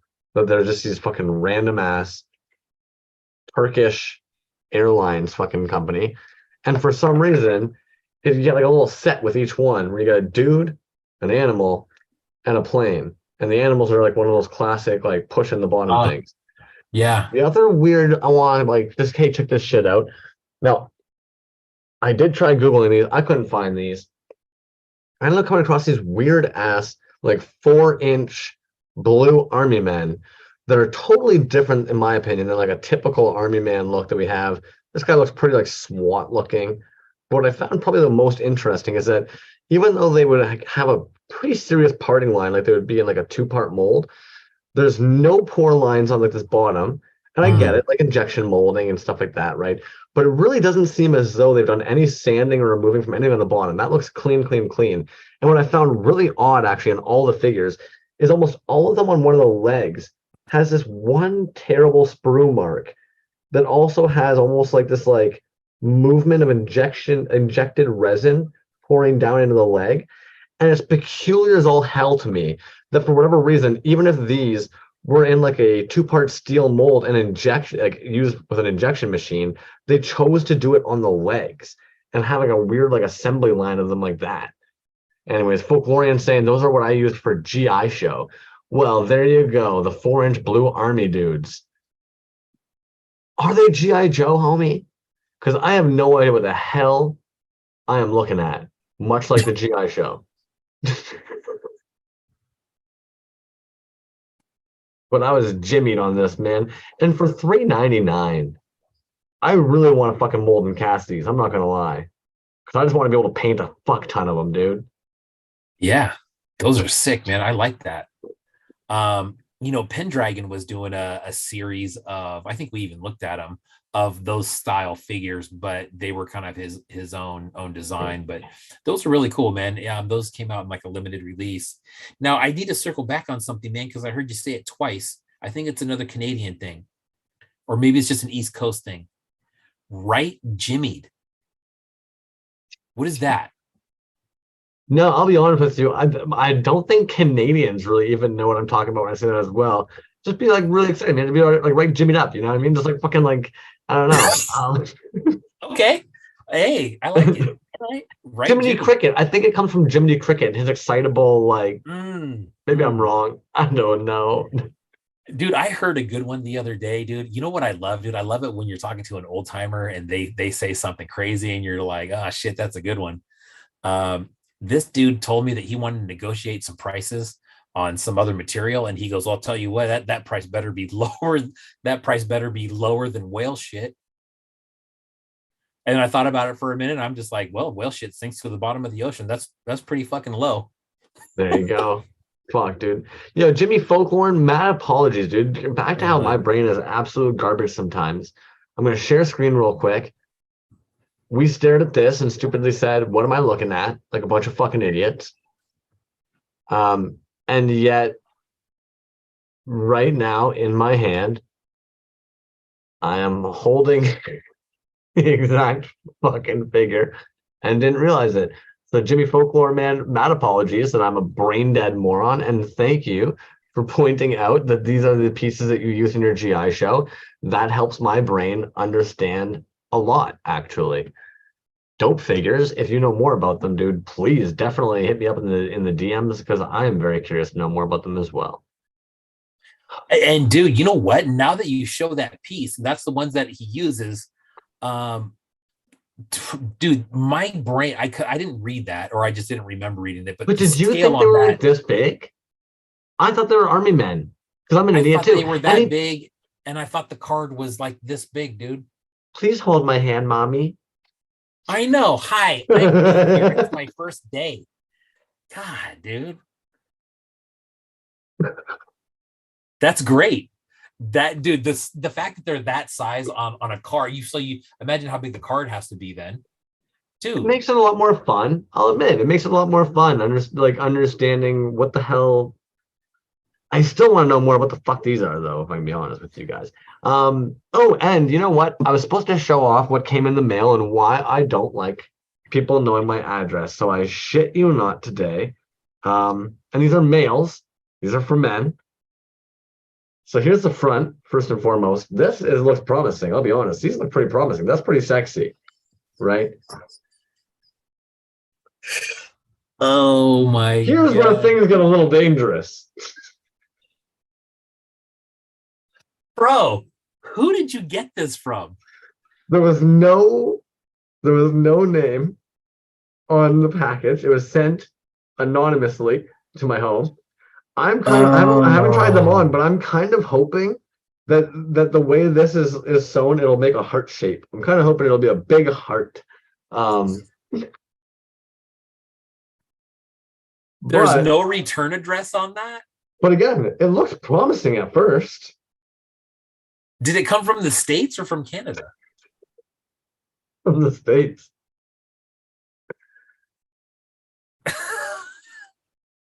Like at first I thought it was a sports bra. I was Nope, like, that's jock mail. so if anybody asks why Crumbs won't give out his address,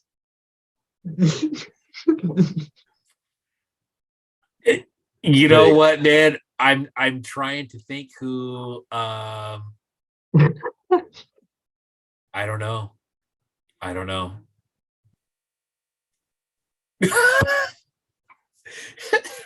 Robert Bloom says we all know it's a Jazz Wizard. You're probably right. You're probably right.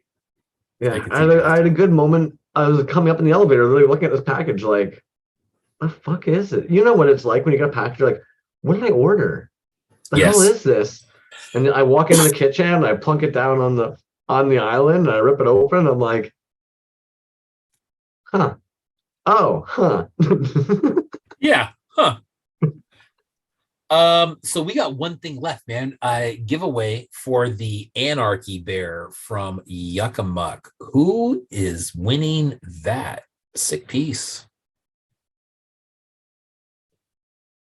Hey, real quick, dude. I don't know if anybody grab anything from Shotgun Karaoke recently. He had a sale of a Ooh, bunch of stuff, dude, and I have a really nice package coming from him. Whenever that gets here, he's in Finland, so it'll be here. But he had some really cool stuff over the weekend. I think he did some sort of market out there, like we were just talking about. nice. Let's take a little peek here. I don't know. I think Yeah. we might have pulled them up last week too. And you know what I love about Shotgun Karaoke is actually, if anybody else remembers All Out Domo was working on a thesis paper on indie culture, bootleg culture, um, and of course they caught the fever. They caught resin cast fever. Boom, Yeah, boom. man. You know, I also mentioned it, and I thought I had a tab open for them, so I'm going to make sure to pull up in a tab. And I'm sorry to do this weird digression thing, but I saw the owls, and I need to make sure to get over here because I mentioned specifically that we had a tab for homie because he was working up a storm. Yeah, he has been working up a storm. You got that right. Like last night before tucking in was just cradling out all these little guys. Man, Yeah. hey, That's sick, dude. that's a I missed beauty. that one. Yeah, Black and pink hoot hoot. Big nice. little army of friggin' Ghost Rider. And I don't know what the hell gun he's got in his hand. But yeah, pocket salsa, ladies and gentlemen. Pocket Not salsa. just teeth. Not just teeth. Some grandma owls. Yuck says about your package that you got there. He says very troubling. Well, hey, tweets their own, you know? Tweets their own. Man. Maybe it's a publicity stunt. Secretly, I own Jock Mail. Yeah, that's what Yuckamuck Yeah. Anarchy Bear. Bad News Bears dropping tomorrow. 8 p.m. Eastern on that one. Alrighty, guys. That's a nice looking wheel right there. It is a full chunky wheel, 41 entries. I still probably missed many a folks. So if I've missed you, please chime in. I've got Jazz Wizard, Pocket Salsa, Dre's A's, Josh Smith, Street Fight, SPDX, Baba Drock, Robert Balloon, Bootleg Toy Co., New Transylvania, Northwest Atheist, Zymaco, Fletcher Sandvik, Skilled One, King Dingus, Yakima, Carolina Cool Cat, Titty Bean Toys, Burial Boba, Uncle Spank, Folklorian, Rec Shop Resin, James Arson Toys, Northwest Atheist, you're on there twice. Get out of here. Get out of here. Sadat, Recycle Galaxy, Nim Studio, Skyjack, Stefan Strawberries, Dylan Clemens, Suki, E2K Crew, Mr. Ordinary, Dark Rainbow, Kyle Kerwin, Calico Chris Tattoo, Resin Blood, 420 Newman, Sarah Booze, Colin Hasbin, Doogie McFirst, Nipple with Goblin Mob. I believe I've missed some folks on there. So if you would like to win that rad Yuckamuck Arsonist Bear, please chime in. And also, if you would like a little bit of extra karma, don't forget to hit that thumbs up. I see only 10 people have done it. So if you don't win and you didn't hit the thumbs up, don't blame us.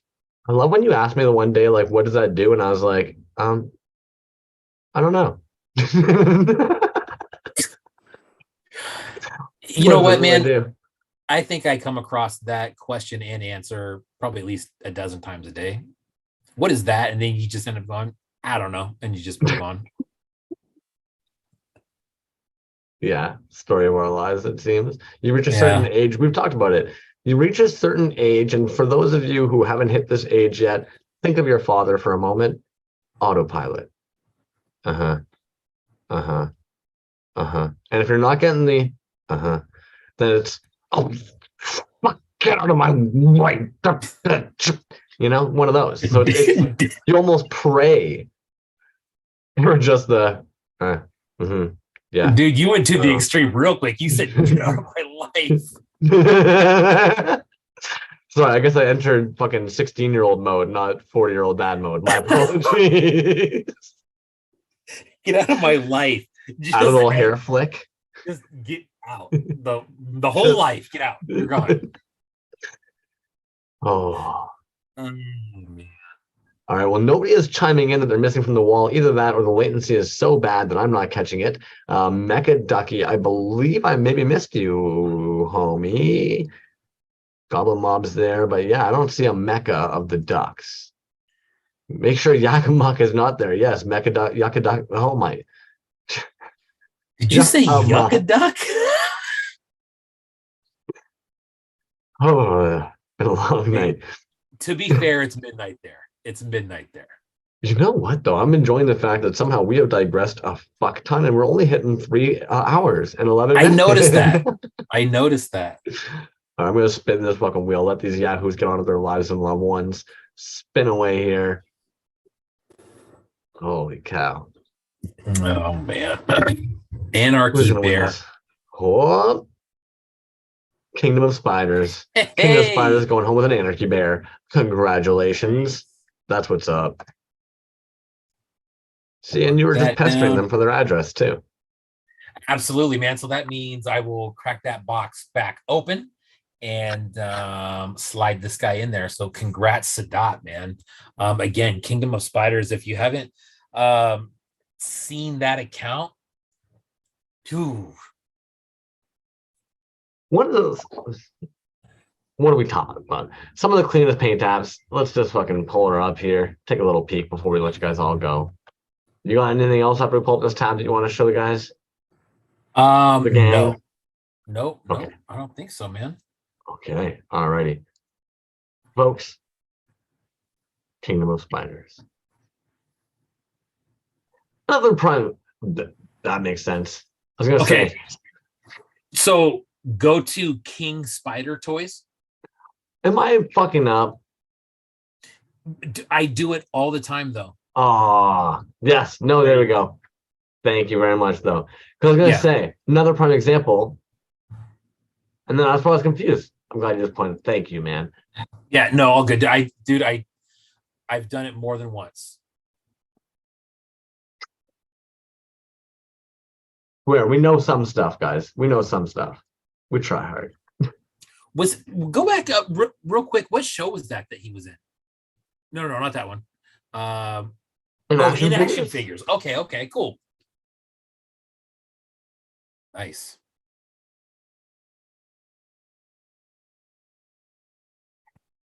Dapper Dan, the Harlem King of street fashion.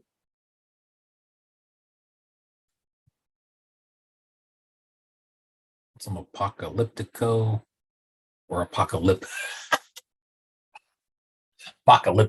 Every time I see that, that was apocalypse now, dude. Every time I see that word, though, I say apocalyptico because of the show.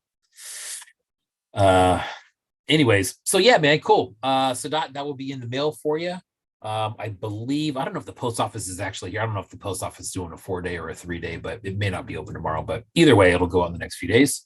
Congrats again on that. You know what would have been smart? I'm just thinking about right now at the very end. We listed so many drops tonight. We totally should have had like a flyer that we could just show at the end, because holy fuck, we talked about a lot of shows happening, especially from tomorrow, man. Tomorrow night. Best of luck, everybody. I hope you guys are writing notes when we read. Yeah, and you know what, man? It was funny. They just kept on coming in. I was kind of scrolling, and then I saw one, and I saw another one, and next thing you know, you're like, man, there's actually quite a few things going on, which is good, man. I mean, shoot, people are selling stuff. That mint on card show, man, that's going to be a good one. Still a couple months out on that, but heavy hitters though. Yeah, absolutely, dude. Yeah, some heavy hitters, and the fact that it's in Australia, I think is really cool too. That you have a lot of artists from other parts of the world that are participating in that thing, and it's a live show, so it's cool. All right, dude. Goblin Mob. So we're in for a treat next Thursday. Goblin Mob next Thursday. He's going to tell us how he got stabbed in the spine, which leads into current day events. So we'll be looking forward to that. No. Man, that sounds like a hell of a story. On that note, he was demolded. Yeah, on that note, man, another movie I'm going to watch this weekend, Shawshank Redemption, dude. One of my favorites, top 3. Good prison movie. I'm not saying that happened in prison, but it could.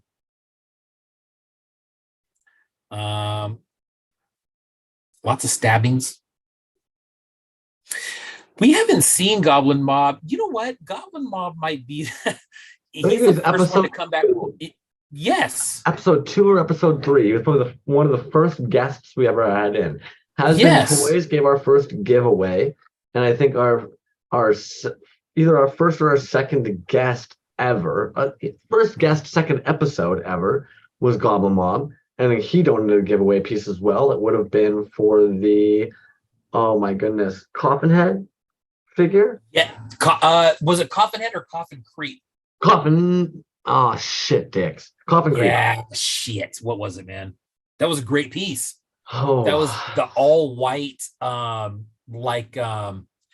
it's a Safuga dude, spiral eyes, pops into the coffin. Oh. Fillet of fish, even. Yikes, man. God, who won that, dude? Do you remember who won that? That's going back so long, dude. I know. Holy fuck, man. We were just young little bucks. The Creep. Damn it. The Creep. Yeah, dude. That was a good one, man. And that was a big piece. And I remember it came out, dude, too. Came in and out of the coffin. Yeah. That was a really good one, man. There you go. Folklorian says folklore dog. Oh. Dude. Yeah, I know. Folklore. Dude, talk about an encyclopedia on so many levels, dude. Holy shit. Nah, Porpoise has it. What are you guys doing? Damn, dude. Oh, Porpoise, man. Another one that just joined into the fam bright and early, man. One of our first YouTube guests. Yeah. Gave away a clever girl, and actually in that episode, Goblin Mob ended up actually giving out a quote name that ended up becoming the name for the other character, the Do You Thinkosaurus. That's what I mean when, dude, when we talk about how this chat actually drives this shit, and the amount of times that we say, the chat really is like a fucking weird organism in and of itself. Yeah. That, wild, man. Dude, yes, you're right, dude. And more recently, we talked about, gosh, who was it, man? We talked about somebody, that was using a technique that they saw extraterrestrial doing with his marbling, and they tried that. And then you hear about that and you're like, oh shit, dude, that's dope. One, that they're sharing information and people are actually making really dope stuff, and we're not keeping any secrets about how they were doing this. We're saying, hey, this is how I did it. Now it's up to you. You really gotta, put some work in it to make it happen. But then it also, dude, that it happened on our show. You know what I mean? Like, oh, I found this dude because of your show. I love hearing it when people say, man, I found this person on your show. Or I saw that piece on your show or something like that, because shit, man, that's what it's all about. I'm gonna probably sound like a stupid toy stoner for a moment, but like that marbling thing was cool. But we often overlook the fact he told us that he'll use a straw to pop any additional bubbles before it goes in the pressure pot. Just going around the top, getting rid of all those little bubbles on the surface, just blowing across the tops of his pieces before popping them in the pot. That, I think, for me personally, was like the tip to catch from that. The marbling was cool, but that was sick. Nim Studios, can't wait to share what Goblin Mob and I are collaborating on. I'm sure Goblin Mob will cover a bunch of different stuff. The collaboration that you guys are working on, probably some Safubi stuff he's got working on. I believe he's got some custom astronauts that he was maybe thinking about doing it. He's also got those t-shirts coming out. He's got the podcast happening.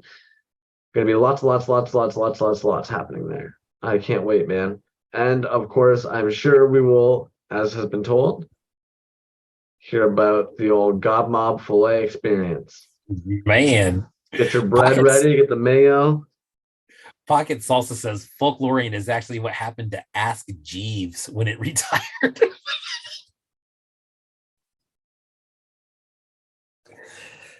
Ask Jeeves.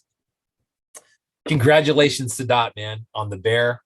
Looked at a lot of cool shit tonight, man. That was fuck, you had a ton of tabs up there, dude. We covered a lot of shit tonight.